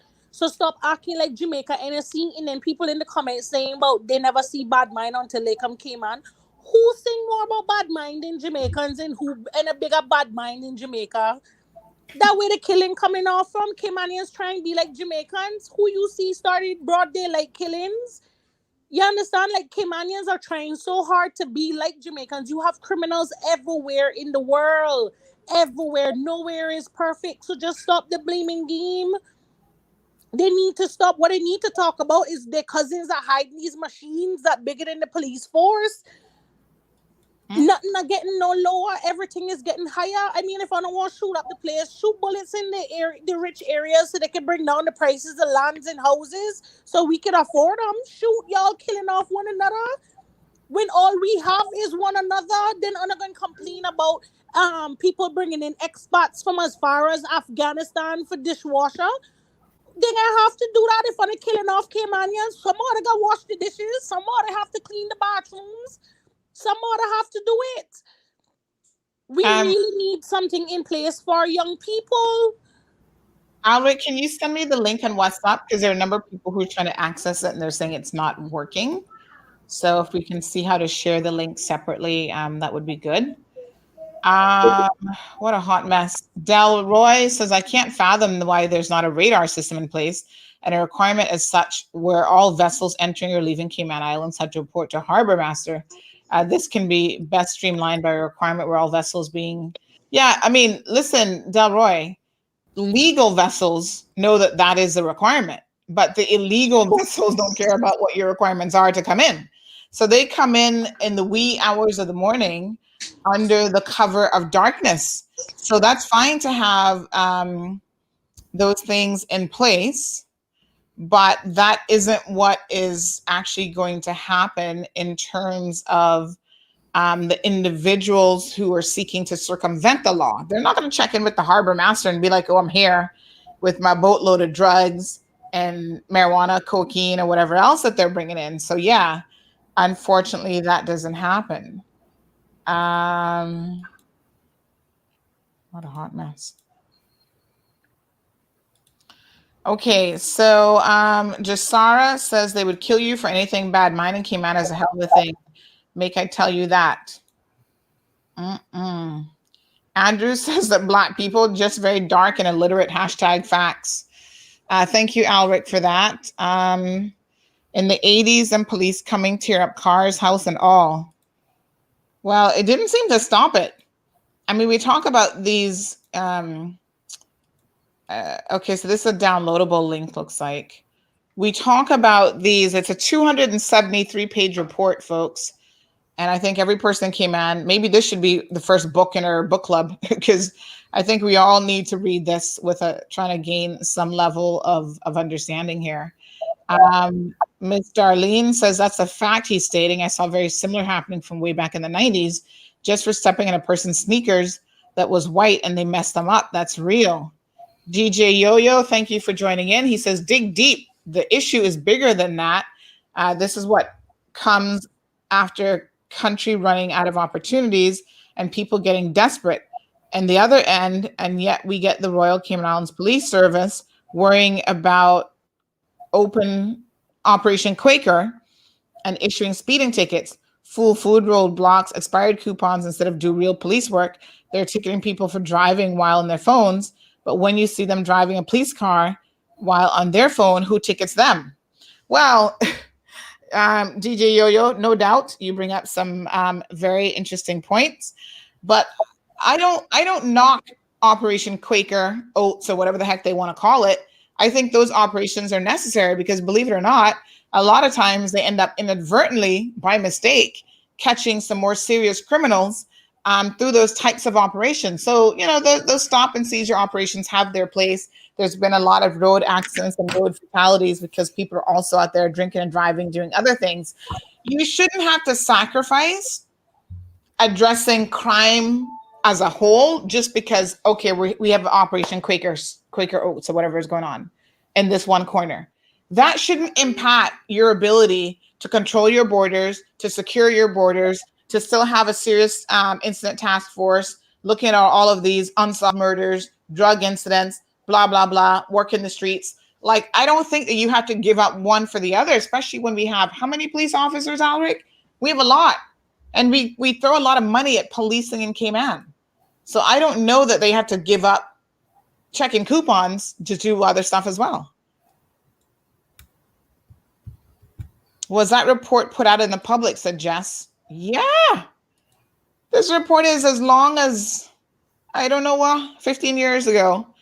I keep hearing about this report a gazillion times. And the fact that people think it's something new, I think is shocking. I do blame the political arm for not taking this report seriously. And quite honestly, for not making sure this should be required reading for every man, woman, and child in Cayman. Let's be very, very honest. Because we all have to be part of the solution. We can't just sit back and say, well, the authorities are going to fix this. And the meanwhile, y'all are raising little criminals. Right? Somebody's raising these kids. They don't raise themselves. Well, let me think about that. They probably do raise themselves. But you know what I'm saying? They're growing up in households with at least one parent, a grandparent. They're being exposed to the, craziest life ever. So as Caymanians, we first and foremost do have to take responsibility. I don't know what happened to Cece, by the way. I think her call dropped. But we have to take responsibility for what is happening in our own communities. We can't continue to blame other people. I think understanding the complexities of this isn't just a Cayman issue. This is a global issue. This is an international issue, and there are connections. So I'm telling you that there are people in the know who are watching situations developing in other jurisdictions, including Jamaica right now, who are saying that this will have a direct impact on the flow of drugs in Cayman, on the criminality, on the murder rate, et cetera, et cetera. Nobody lives in a vacuum. That's why I never understand, like when we report regional news, y'all be pretending like, why is Sandy talking about news elsewhere? Because you don't live in a vacuum. We live in a big world together and we're all interconnected. We say that the U.S. sneezes or catches a cold. No, the U.S. sneezes and we catch the cold. Well, Jamaica eat a bad patty, we get diarrhea. Same thing. However you want to explain it. We all are interconnected and it just is what it is. Alric, do you think most politicians have even read this report? I'm just curious. I'm assuming some of them have. The thing is, if you feel like it's not your problem, then you don't deal with it. So if you don't live in these areas, where issues have been identified, where kids have been identified in those areas, if you don't live there, then you think it's not your problem. So I suspect that some have read it, but where were the marches then, right? 2006, right? Where Where were the protests then? You know, to get such a serious issue addressed. So I don't know how many have read it, but I'm pretty sure some of them have. Another person says that this is going back to the fact that they were saying that the Coast Guard is short-staffed. Once they can get Rum Point on Sundays and watch women in swimsuits, they fine. Okay. All that commissioner doing is bringing his friends and have no experience about the Cayman Islands or Caribbean waters, and they need to put back some from Barbados police in charge. They come here to make money in luxury, not working. Radar doesn't work. Something goes in and out when he wants to. Oh, a certain person they just named go in and out when he wants to. What a mess. So radars don't work. No, sir. What a hot mess. Well, I don't know. I mean, what the solution is. A lot of people are saying, bring back the Caymanians, bring back the Bajans. I mean, listen, I don't really care who you bring back, but I think obviously what's happening isn't working even in terms of border control. And there is a concern that a lot of people are working in those areas who don't have the relevant experience. There was a case a couple, maybe a month or so ago in Cayman Brac, for example, which y'all know there's a whole separate drug trade in Cayman Brac, right? That's another hot mess of a situation because we hear that those people there do whatever they want. And if you think it's not going to be a matter of time before they're going to start having these types of incidents in Cayman Brac, don't be surprised. So right now, everybody in the Brac feeling a little bit on the safe side, like, oh, I'm running from Grand Cayman, and I don't like the big city. It's going to eventually come to the Brac as well, because the drug trade, my understanding is, in Cayman Brac is just rampant. And the police know who's doing it. Of course, they're so much smaller. Nobody, definitely not talking there. And the police feel like they can't say or do anything because then they get removed and another officer comes in and, you know, they have to live amongst these people. So it's a very, very challenging situation. Alice says, Sandy, I only see Alric and Kenneth coming on addressing the issue that is happening here. Where are the other MPs and elected members who wasn't elected? Well, I don't know who else is here. Oh, they're not in this program. I don't know where else they're at. But I think that definitely we do have an issue of people don't even want to talk about this.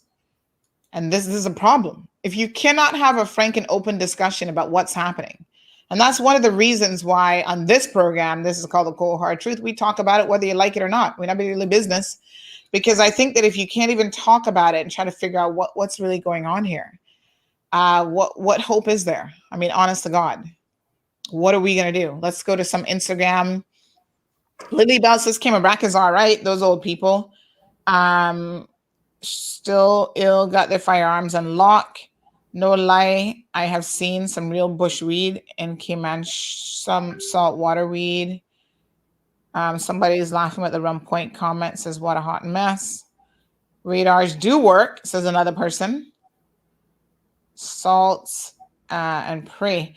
Well, listen, I can only tell you what the street's saying. I'm not in the streets, but I can tell you what the streets are saying. And the streets are saying that Cayman Brac has a drug problem and that even government workers are out on the streets as part of the distribution line. That is well talked all over the street. The Cayman Brac Mall Road done reached Grand Cayman Mall Road. So I'm telling y'all what I'm hearing on the streets. And I don't know what the police can do about it, but now is the time to address it, before it gets like what we have going on here. Did you ever think in your lifetime, Alec, that you would see a mass shooting in Cayman with a machine gun? No, I didn't think that, but I would have imagined that since guns have been quite common among young people since I was young, I would have imagined that the type of gun would have changed, but I guess I wouldn't have thought that it would have been a machine gun. Was a machine gun used in this case? That's what the streets saying, my brother. I can only tell you what the streets are saying. I don't know. I don't know what type of gun it was, but I mean, what I'm trying to say is this is not something new. I know some people are acting acting like they're surprised, but young people having guns is nothing new in Cayman. We just turned, it. I keep saying, we say it's not our problem. I'm hearing it was an AK-47. That's what my security sources are saying. Yeah. Well, we keep saying it's not our problem. It's not our problem. Until it happens to one of us or someone we know, then it's a problem. So I don't know when we're going to actually look at the things that are in front of us and actually start resolving them. Are we going to look at it when a rich investor comes here and he gets into trouble, and then he raises the issue as a deep concern, and then we're going to say, well, we have to protect our investment? And is that when we're going to address the issue? Probably. Because remember what we did with the West Bay corridor? If you commit a gun-related offense on the West Bay corridor, aka the touristy area, you will get sentenced to a longer. We passed that law. You will, and I think it was Winston Connolly that pushed for that. He was one of the legislators when he was in that pushed for that. But you will get sentenced with a longer jail time than if you go down in Scranton, Central, all of the local areas and commit an offense with a gun. You won't get the same sort of sentence than if you do it in the touristy area. And already, to me, that was a very clear indication of, wow, there is going to be a humongous divide in this country of you commit crime against the elite areas, tourists, high class areas, whatever. You will be treated differently.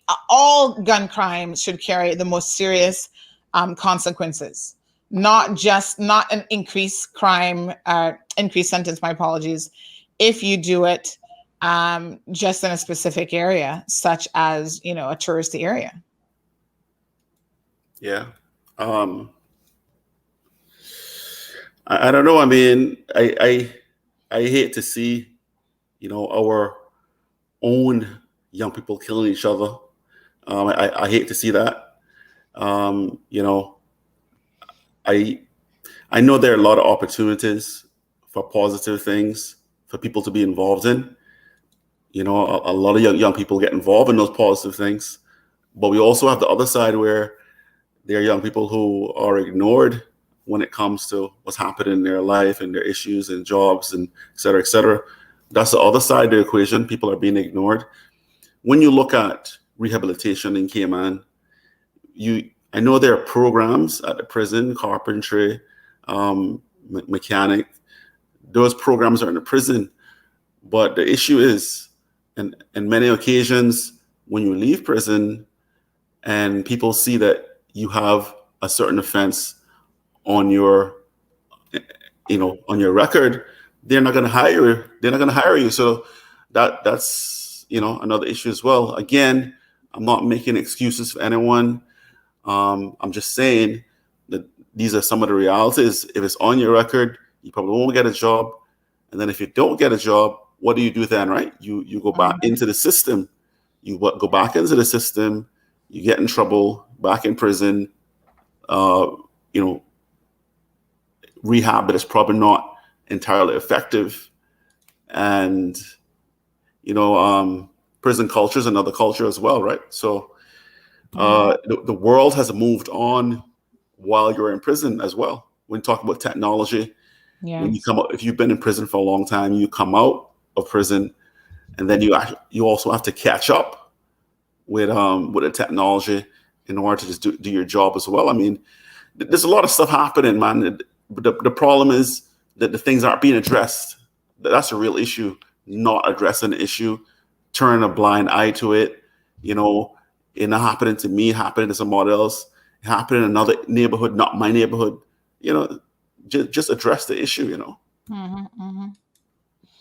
All right, so we've got some comments here. Miranda says, no jobs for Caymanians, people desperate, people hungry, no jobs available, only selling drugs. Andrea says, this is not new here. Only thing is, there wasn't any moral road to bring it to light. Cayman 27 never used to report in certain things. Tracy says they need to bring in the UK Met officers as they won't have any relations. The police down here won't arrest family. But Tracy, the majority of police in the police force now are not Caymanians. So I don't think that that's what's going on any longer. But like someone mentioned earlier, even bringing in Jamaican police officers might not be the solution because they know the elements that are here and how they're connected to people in Jamaica. So they themselves might not want to make any waves because, you know, the long arm of criminality can reach people in Jamaica, just like, you know, how they come in on a boat and carry out things here and then get back on a boat. So remember the police officer, the prison officer that was recently arrested? Where's that case? We haven't heard any updates from the authorities on where that is. But a lot of people are saying he might have been singing, but he's not going to sing on the big boys involved in transporting drugs into the prison because he, again, is from Jamaica and he has family there that he probably has to be very concerned about. So, I mean, I don't know. Like, you know, we've got a lot of English officers on the force. I don't know that they always have a clue what's necessarily going on. I guess they try to listen and they try to understand as best they can. But bringing in more Met officers may not be the solution that we need. I don't know. Cece, what happened to you? You dropped out on the call. I don't know where you went. Yeah, I mean, bringing in more officers doesn't change the issue. If, for example, if I get 100 officers from the UK and I pay them a higher salary than the Caribbean officers, and I also make sure that the UK officers are the ones that are promoted. If you do that, then you're not going to change the crime result then, because you're going to have a certain group of officers that feel that their morale is low. They're not getting paid to do this. They're not getting paid to address high crime. Those officers not going to expose themselves to high crime situations.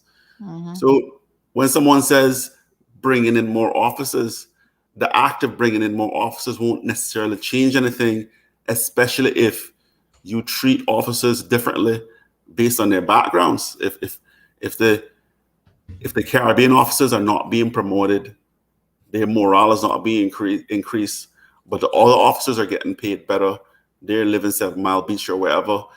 If you have this difference in treatment within the police force itself, then that affects morale, and that is one of the driving factors to determine whether you're going to go into that dangerous situation. Why would you expose yourself to that situation if you feel as an officer also that you're not being treated properly? So again, we're not addressing issues, you know. I know I keep saying it over and over again, but that's what it is. We just think that it's not our problem. So Louis says a nautical vessel surveillance should be the normal. Coast Guard should be part of border control.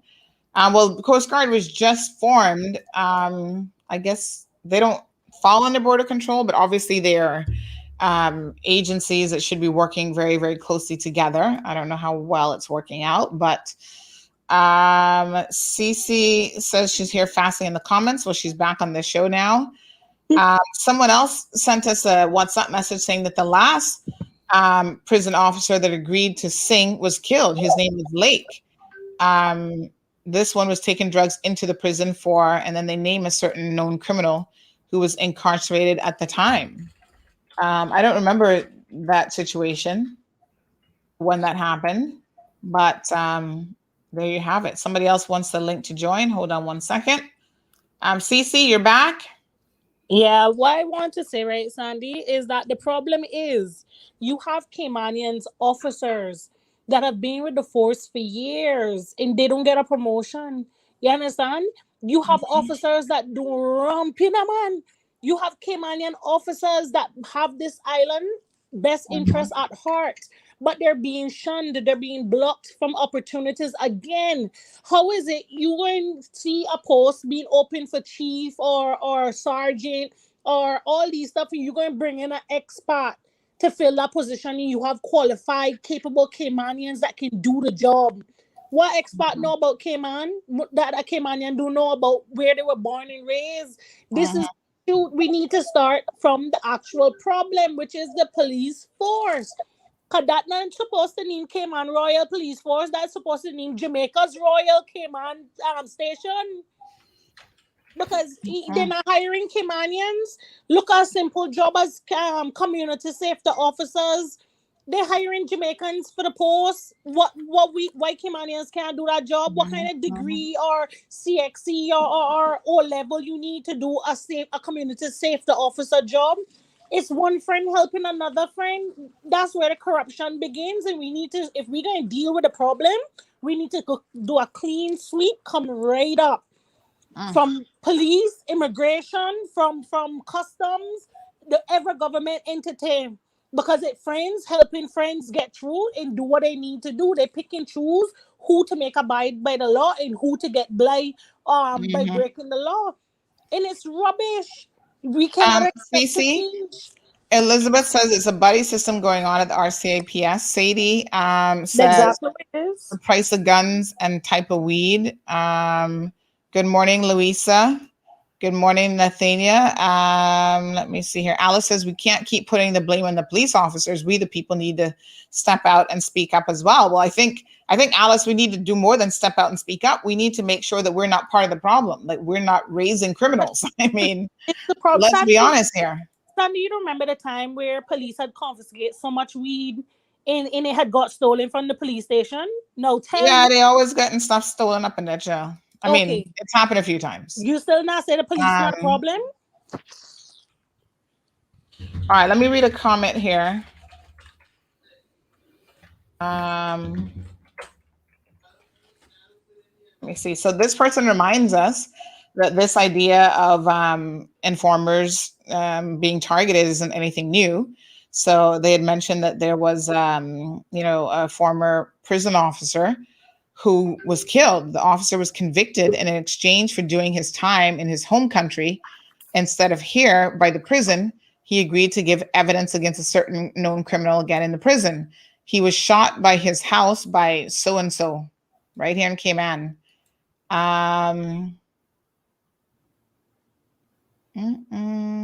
Sandy going back in the comments. Lord have mercy. What a mess. We got Jared joining the conversation. Good morning, sir. How are you? Morning, Miss Sandra. What go on? Nothing. Miss Sandra, I hearing what Alric and CC are saying, and I 100% agree with them. But what also brings to mind is that I recall the National Drug Council did a survey in like 2012. And every student had to answer pretty much like, okay, are you familiar with drugs? Do you have a single parent? A report was also done and nothing was done.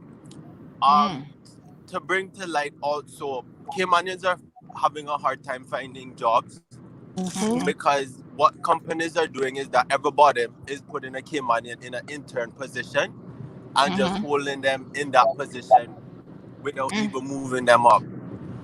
In terms of the crime, I do recall a situation in 2012 where we had a lot of mass shootings. I don't know if anybody remembered that. Was it? I'm trying to remember now. Help me remember. Were those mass shootings or there were just multiple shootings? So a mass shooting by definition is when you have more than one person shot at a single incident. So last night, my understanding is even the barmaids got shot. At least 2 barmaids got shot. Somebody just said something about the hospital is complete chaos this morning.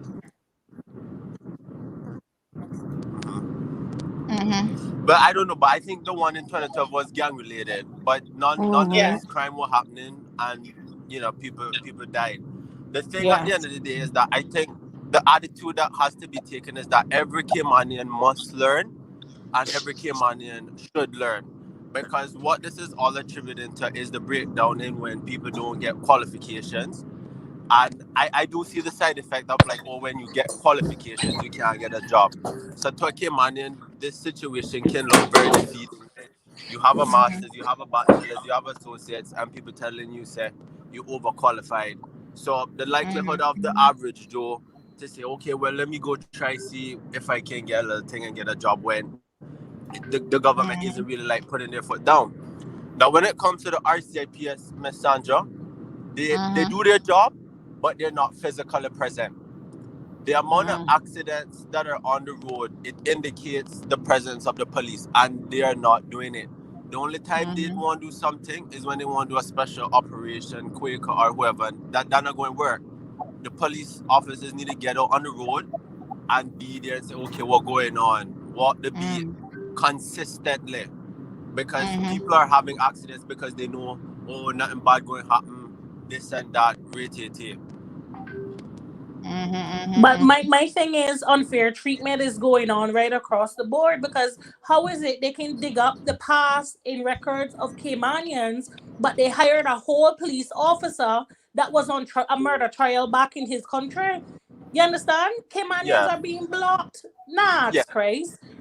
Look at the next officer that was involved in the robbery. You understand?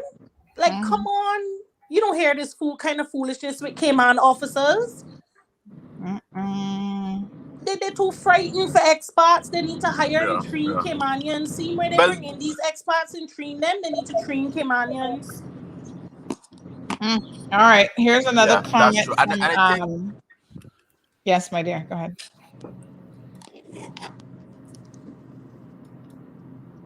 Yeah, go ahead, Jared. Sorry. Oh, yeah. So what I was also saying is that I know it's kind of a bit early to say, oh, well, what is the PACT going to do? They're going to have to do something. They're going to have to step up to the plate. Because you see, when you're in the big boy arena, you got to deal with the big boy thing. So there's a lot of problems that they have inherited from successive governments that they're going to have to address. I know notably Honorable Juliana O'Connor-Connolly bumped up education, money. So that's a step in the right direction. The Honorable Premier need to sit down with the Commissioner of Police and say, listen, get your officers on the road. And I'm asking you, I'm telling you. And, of course the governor going to feel that way, but we all know the governor is there. We Caymanians know the governor is there is just being there. But the governor at the end of the day really going to know how to fix the Caymanian problem if you don't have a Caymanian at the head of the thing. And, we're going to have to take a community attitude towards it at the end of the day. So if you see somebody smoking a spliff, you're going to have to say, listen, don't do that, Stay away from that. There are social programs out there like Youth Parliament, the Cadet Corps, the Girls Brigade, Scouts. We have to have that community attitude of making sure that we don't lose any Caymanian children, because the way how I see it, CC, Sandra, and Mr. Alric, is that the more you have Caymanians fall by the wayside, is the more you're going to have expatriates come in and creating their own little subset of community, which is not a problem. But the more Caymanians you have fall aside, is the more expatriates going to come. Nothing wrong with the expatriates, but the expatriates bring their own problems. Caymanians have the thing about it is, we can't have these subsections created, and I guess they exist in all societies around the world, but you cannot have a situation being created where Caymanians are feeling like they are the most disenfranchised in their own country. Because if we don't think we have opportunities here and we can't get a job in our own country, where are we going to go to find opportunities or to create opportunities? I think that is a serious dilemma. We have Rhonda, who's listened to the program. Rhonda says, good morning, Sandra. Thank you for bringing what's going on right now. Prison guards that was selling drugs to the prison are staying in apartments in a neighborhood. Little Cayman boy get caught up with weed and they're going to prison for a long time. Police are afraid and the politicians bully the people and sometimes beat them up. What? My God, we are in a mess. That's news to me. Nigel says, Alwick, talk to things. You have UK officers being paid better than Caribbean officers, and they're doing less work and no work. The UK style of policing isn't working. You all are on point this morning. There are systems and technology that can be used to help monitor activity around the island's water. However, it's a costly system. El Rey, good morning. Morna, good morning. Morna reminds us that the hospital's on lockdown. Yo-Yo, thank you so much for your comments. My gosh, I can't even keep up with the comments this morning. We have one comment that has come in. via WhatsApp, and it says, the worst part of all of this is regards to the shooting. As far as recourse go, we only have 3 ambulances and the emergency room is too small for all of this. Another consideration. Plus, the emergency room has to cater to everyone else having an emergency, not enough resources. Police have resources and they need to be more visible on the streets. The Coast Guard is a joke. Lucky if those people can tie a rope properly. We need an actual task force on the waters. I get everyone talk about RCIPS and CBC, but what about the medical response? We don't have the resources. The hospital is a mess this morning with security and police, people outside the front entrance trying to get up to see their loved ones, all because of this foolishness. Wow. So I'm sure that the personnel, physicians, nurses, administrators of the hospital are stressed out. Thank God. I was supposed to have an appointment this morning at 11 o'clock, but that got canceled because that doctor is in emergency surgery. Thank God, because I don't want to be, as a matter of fact, I'm supposed to go Monday. I probably cancel that appointment myself because, listen, the shoulder not feeling that bad, doc. I'll talk to you another time. Sabrina says, take him to Shetty. I don't know if Shetty wants him. But I guess Shetty being a private hospital, he can decide who he's going to take and who they're not going to take. Why were there 2 Caymanians that knew what they were doing kicked out of the Coast Guard? Coast Guard, any responses? Jared, are you still with us? Yes, I'm still here. Okay. Any final thoughts on this, Jared? What do you think? What really going on? What's the solution? Well, to sum it up, I would encourage every PACT and government and opposition to read the Yolanda Ford report. I've read it, and it's a clear indicator that what she highlighted is coming to fruition. I would encourage Mr. Ulrich to help tell his friends, say, hey, fund mental health, because I know the mental health department is barely holding things together with all the issues that they see on an ongoing basis. There needs to be more funding, and there needs to be more encouragement of people taking active involvement in social programs. And people need to take the attitude of, it's not what Cayman can do for me. Mm-hmm.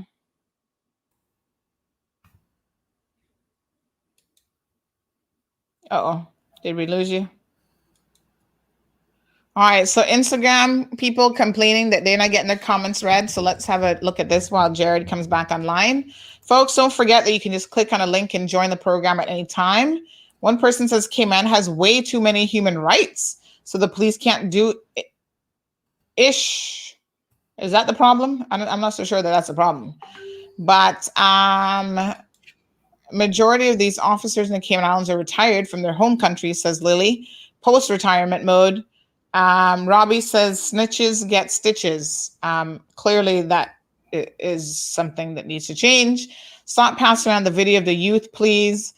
Unfortunately, there is a video that is in circulation. We've received it multiple times of the young man. We will obviously not be showing that video. And yes, people are circulating it. It's very, very sad. Shows him basically on the ground of the bar after he'd been shot. And his poor wife literally crying over him, saying that he can't be dead. He can't be dead. Our condolences to the family this morning. Hospital's a mess. This country's a mess. It's just unbelievable. Okay. So please, yeah, I mean, I know it's already in wide circulation, so I don't even know if it makes any sense to say to stop circulating it because it's already out there. Lily says a military style camp to be an island discipline is the key. I don't know who's supposed to be the Sasquatch. Okay. All right. We've got people joining the live stream. So Jared is back. We've got William. Good morning. Good morning. Hello. Hello. Hi. I didn't know it was me. I just called Jared. No, yeah, Jared I think he's muted himself, but you can go right ahead. Okay. All right. Good morning, Ulrich. Morning. Yeah, it's still there, right? Okay, good. I'm on the move, so that's why I moved to the camera. Besides that, I'm not as good looking as Alric.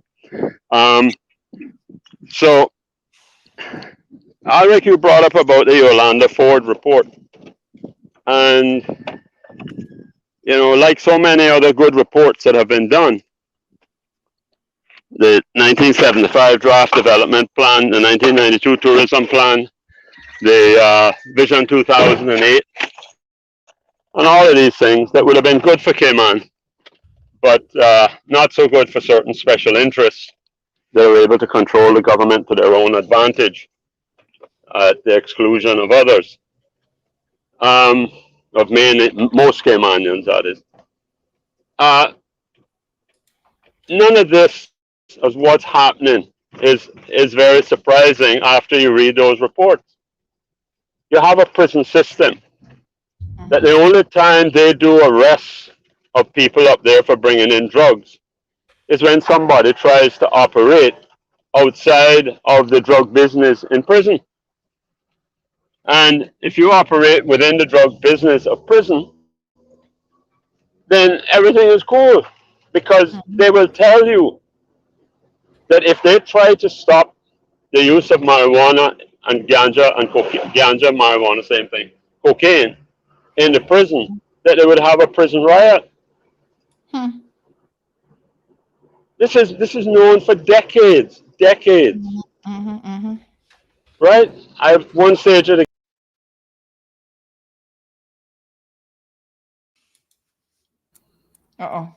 I think he dropped his connection. No. Jared, are you gonna have a few more comments? I think Mr. Billy actually got dropped. Hopefully he'll comment. Finally, I just want to say everybody needed to take the attitude. It's not what Cayman can do for me. It's what I can do for Cayman. So if we can work together and fund the mental health department, give more money to education, re-educate people who didn't have the chance to get education, give them a little IT certificate thing, give them something so that people can work. That's the main priority. People need to work. There's no welfare free for all thing. Everybody need to work. And the police need to get up off their asses and stop sucking up the AC and go in the hot sun. And bringing in British people ain't going to help, because British people never even really ever understand what it is. Listening is good, but if you're not taking in what you're listening and acting on what you're hearing or doing something, it's not going to serve any purpose. So those are like my final comments. All right, my dear. Well, thank you very much. I appreciate it. Thank you for participating in the conversation. Brandon says Jared is slaughtering some food. You having some breakfast? I'm eating an apple on my way to work. Good. That's a good, healthy option. In all seriousness, Jared, I appreciate you calling into the program and for sharing your comments. And we need to have more young people such as yourself engage in the conversation. People need to be listening to you. You made some good comments this morning, so I appreciate it. Be safe driving to work. All right. Marshall says too many reports and nothing has been done. That's why we're in the mess that we're in now. Debbie says Dragario is a private company that's based in Cayman. I don't know why they are not used to assist the police department. They are trained military soldiers. It's so hard. Is it so hard? Jeez. I don't know, but we have a whole department. Here's another message that has come in. Let me pull this one up on screen. This person said, I'm just trying to make sure this is the right message. I think this is it. This person says, good morning, Sandy. I always watch you when I have time, but don't want to comment because there's so many census people around. And also I is trying to be a good Christian. So I only pray for these people. The truth is 95% of the guns and drugs are coming from Jamaica. From time a Jamaican get on a plane to come Cayman to be a police, all on his mind is to destroy all Caymanians. Oh, Lord. I do have some good Jamaican friends, but the problem is we're getting all of the uneducated and low class. The good Jamaican people here don't even want to deal with them. The police force and what does it say? The police force and everywhere is full of them. They aren't worried about us, the Caymanian people, only about the big pay check they're receiving and this good life they're living here. From time they going to school, I could hear them talking on the school bus, Jamaica rule. And this is true. Jamaica is ruling here. Far as I can see, our little rock is ruined with these people. And I don't forget about the white people with the money that is taken over also. I don't know who will want to be here in the 5 years. Then the way our island is going, just a little talk from me and you. God bless you and always keep up the good work. Amen. All right. Well, thank you for that. So some people don't necessarily want to come and have a comment on here because they're saying that they don't want to engage with people, but they're still sending their comments in. Whoa, what a hot mess. Alric, I don't know. I'm sitting here just shaking my head. Lord have mercy. Okay, so let's recap, folks, in case you missed it. We do have a lot of questions. I don't know what happened to Mr. Billy. Unfortunately, his feed dropped out there. But Malia wants if the bars have security and active security cameras. Oh my God, if they don't at that location, they should have CCTV footage all over Vic's bar and the surrounding area. No one should be booked because, listen, they've had more than one incident there. So let's just be very frank here. No one should have any problems gathering CCTV footage this morning. So let's just recap, folks. Last week, Friday morning, we were having this exact same discussion. It feels a little bit like deja vu. 4 people were shot, 3 or 4 people, well, 4 people were shot that night. There was one person that the police seemed to have been uncertain about whether he was shot at the location or what was going on there. The police haven't updated us, but the streets are talking, and the streets have a very interesting version of that story. Now, again, last night, we had another 5 or 6 people shot in another mass shooting 1 week apart, exactly 1 week apart. And in this case, another young man has lost his life, a Caymanian young man, family to people that we know, friends to the program. People that we know very, very well. So we do wish to extend our condolences to the McLean family. He's got connections in West Bay. He's got uncles that are West Bayers, Georgetown, all over. And so this is really, really a difficult situation this morning to be saying that we have yet again lost a young person to violence, to senseless violence. So our condolences go out to that young man. Multiple persons were shot in the incident last night, including some of the barmaids. Now, what is shocking about last night's incident is we understand that they actually showed up with a machine gun. We're being told an AK-47, folks. This is crazy. This is not a handgun. You know, handgun can only shoot so many people. An AK-47 can take out a whole team. One person says, amazing conversation this morning. Can it shine in the light on the serious issues that we have here? And it's been time for this specific topic to come up because nothing is being done. Trust me, Sandy, it's rough for the young Caymanians like myself and the generations to come. Hence why so much of our people are leaving and the younger generation are smarting up and leaving out of here also. We see more help out of our home in another man's country. And it's sad, honestly. Billy is back. Morning again. Morning again. You got to kill that background feed. Background feed? Yeah, I think somebody was listening to it in the background, so we're getting a little bit of feedback. I don't know what that could be. I'm in Foster's parking lot right at the moment. All right. Let's try it. So is it still there? Yes. I'm hearing myself twice. Do you have a window open like on your phone that was watching this show? Look and see. Try to close that and see. I'll read a few comments while you do that. Nigel says there are expat officers here that love this country and know how to do the job, but their hands are tied, meaning the laws and policy govern the police need to be revisited. Police here are supposed to treat persons who commit crime like customers and take all the disrespect that is dished out Because if you take action or contract, yeah. Listen, Nigel. Here's the thing: we can't have it both ways, and I understand the complexities of policing. Does that make any difference? No, Billy. It's still happening when you come on the feed. Okay. YouTube's on at all. Okay.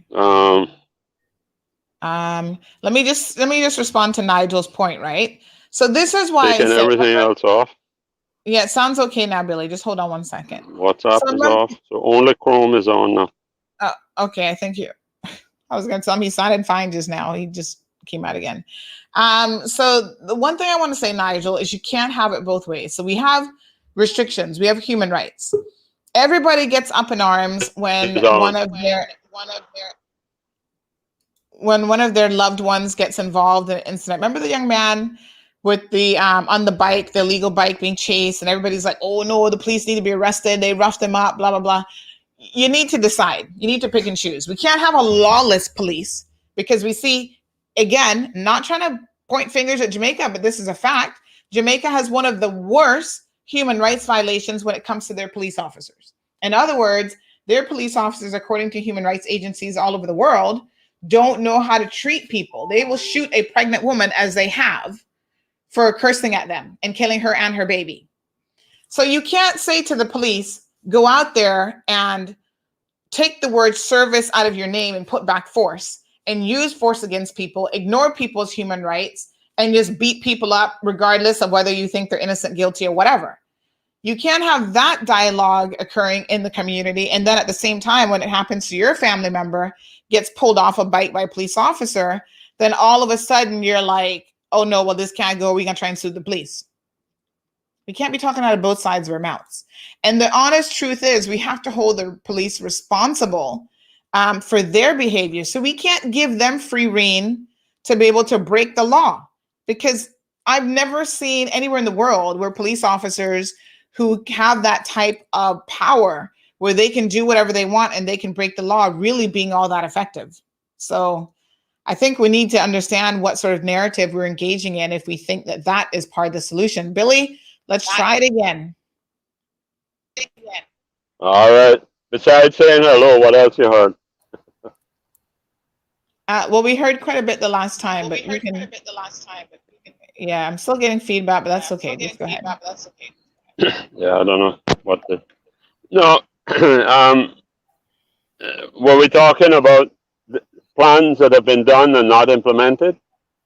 Well, we've definitely had that discussion, but you say whatever you want because we've got about 5 minutes left. Okay. Well, Alric said, but I'll say it again. You know, you have a connection with the government. You're a chairman of a very important board, and you're tasked with taking care of transportation issues. But the difficulty you will have is that for how many and living where?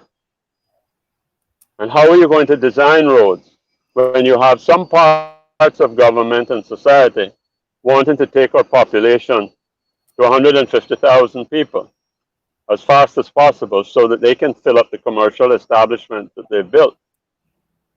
And then at the same time, they're wanting to pay them $6 an hour, $1,000 a month. So those persons are going to be forced to use in public transport. And so how many buses big buses we're going to have on the road to move people up and down?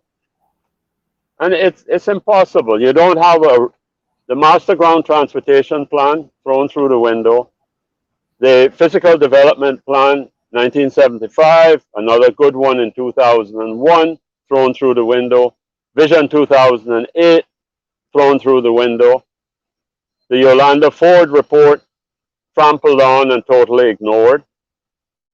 And we don't need another study. We don't need another study. We need to open them up, take them, open them, start to discuss them. A good subject matter that I would suggest to you, Sandy, is that you have on the show, and I said Alric would be a good one to lead it.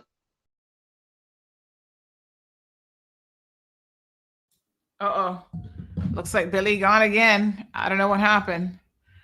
Miss Romelia says, good morning, Cayman and Sandy. We have a huge problem in our beautiful Cayman Islands. It's sad that the police is a part of the problem instead of being part of the solution. We can't get the police to patrol our communities on foot. Years ago, police used to patrol the bars. When last was this done? Too much is happening. The police is turning a blind eye and telling you due to human rights they can't do anything.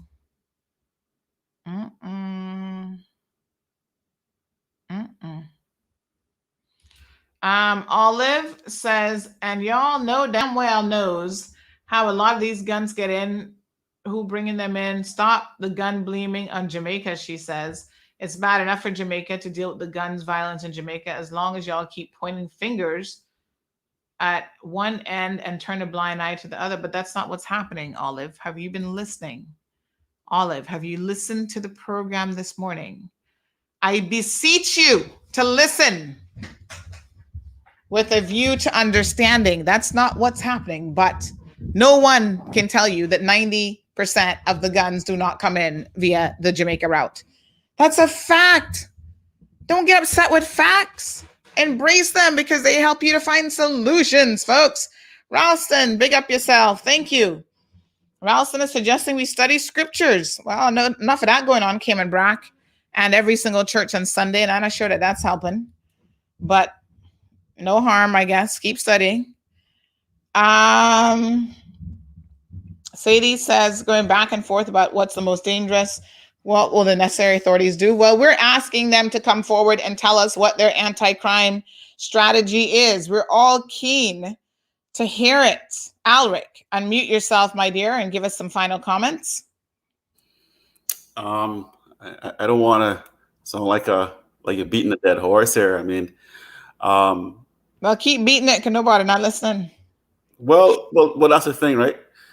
What tends to happen is we have a conversation like this. Yep. And 2 days later, we're done with it. Yeah, a couple days later, everybody goes back to life as usual. Mm-hmm. And so, like I say, I'm not blaming anybody for anything. I'm just saying we know what the issues are. Reports have been made. Consultants have been paid, but the reports stay on the shelf. And then we pretend it's not happening because, we don't live in that area, or, we have a good job and, it's not my problem. So at what stage does it become all of our problem? At what stage does it happen? I mean, how much trouble does there need to be for it to be all of our problem? That's my only question, So. Wow. All right. Well, we're here again, folks, in exactly 1 week from where we were last time, which is just this time last week, which to me is incredibly shocking. Ulrich, we appreciate you jumping onto the program with us and reminding us of that report and having this conversation. Folks, if you'd like a copy of the report, I do have the PDF document. I'm actually going to put it up here shortly. I'll see how the best way, maybe when I put up the website link, I'll put that up as well. And everybody needs to read this report. We all need to read it, and we all need to educate ourselves as quickly as possible. What a mess. CE Bank said, Sandra, it's now time that we as a country and citizens say enough is enough, and we need a peaceful protest.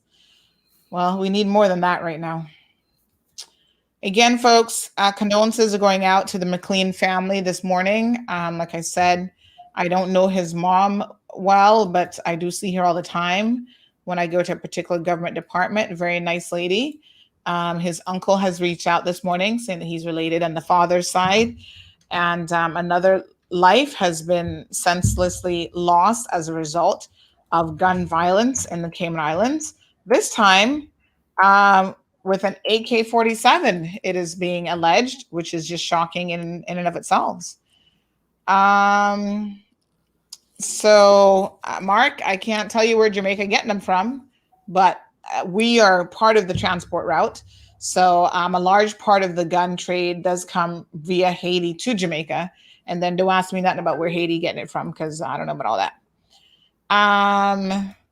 So folks, this is where we're at. And Alric, we appreciate you coming on. Mr. Billy, I'm not sure what happened with your connection, but we'll try it next time and see how it gets, how we get on. Alric, we'll see you next week. All right, see you next week. All right, folks. So get a copy of this report. We are going to post it up. You guys need to start reading it. It is a couple hundred pages, but it is well worth the read. 15 years and old, this report is. 15 years, and we've been dealing with criminality and criminal elements for probably the better half of 30 years now. So I think we just need to get on it. A big shout out to our friends over at Everything 345. They did a meme yesterday after Benji. It was actually Benji's idea, because Benji said, Sandy, you remind me of that lady from Criminal Minds. And I said, oh, that's kind of funny, actually. And then I mentioned it to one of the guys over at Everything 345, and check out the meme that they did. So let's end on a little bit of a humorous note. I know that we're all stressed out. Word. So Nora Flynn was a prostitute and a drug addict living in a desert community just outside of Los Angeles. It appears bikers were her stock in trade, rough bikers. And one fateful day, her and a client were murdered by her 13-year-old son, Billy, shot to death. The customer, ironically named John, was able to tell the police before he died that Billy made him beg for his life, but then shot him anyway. That's it. And he was convicted, but... He's a juvenile. Right. So at 18, he was released in 1973, never heard from again. Oh, he was heard from. And he never released a statement as to why he killed them. So big shout out to 345. They are regular viewers of the program. And legit, they can bring the humor out and everything. So that was like really funny. Like I had a really good laugh about that, because I kind of do that in the mornings. Like you guys see me on the computer, and listen, as things happen and as things pop off, we bring it to you live. Folks, I'm hoping for a calm weekend. I think the police do need to be out in full force. I'm hoping that we'll hear from them shortly. We'll hear from our elected officials. We'll hear something, anything, anybody, somebody talk to us. And then we can take it from there and see, kind of what's going to pop off next. Listen, the police need to be out in full force. I'm telling you, this is unfortunately just the beginning. Mark says I need to dye my hair red. No. Oh my gosh, Mark, you're so funny. All right, folks. Thank you so much for tuning in to the program. We wish you a safe weekend. Folks, just be careful. I don't know what else to say. Stay home. Don't even go out if you don't have to, because clearly, again, innocent people are getting caught up in this. But how do you tell a barmaid don't go to work because you might get shot? Of course, she's going to be expected to go to work. Anyway, you guys have a good weekend.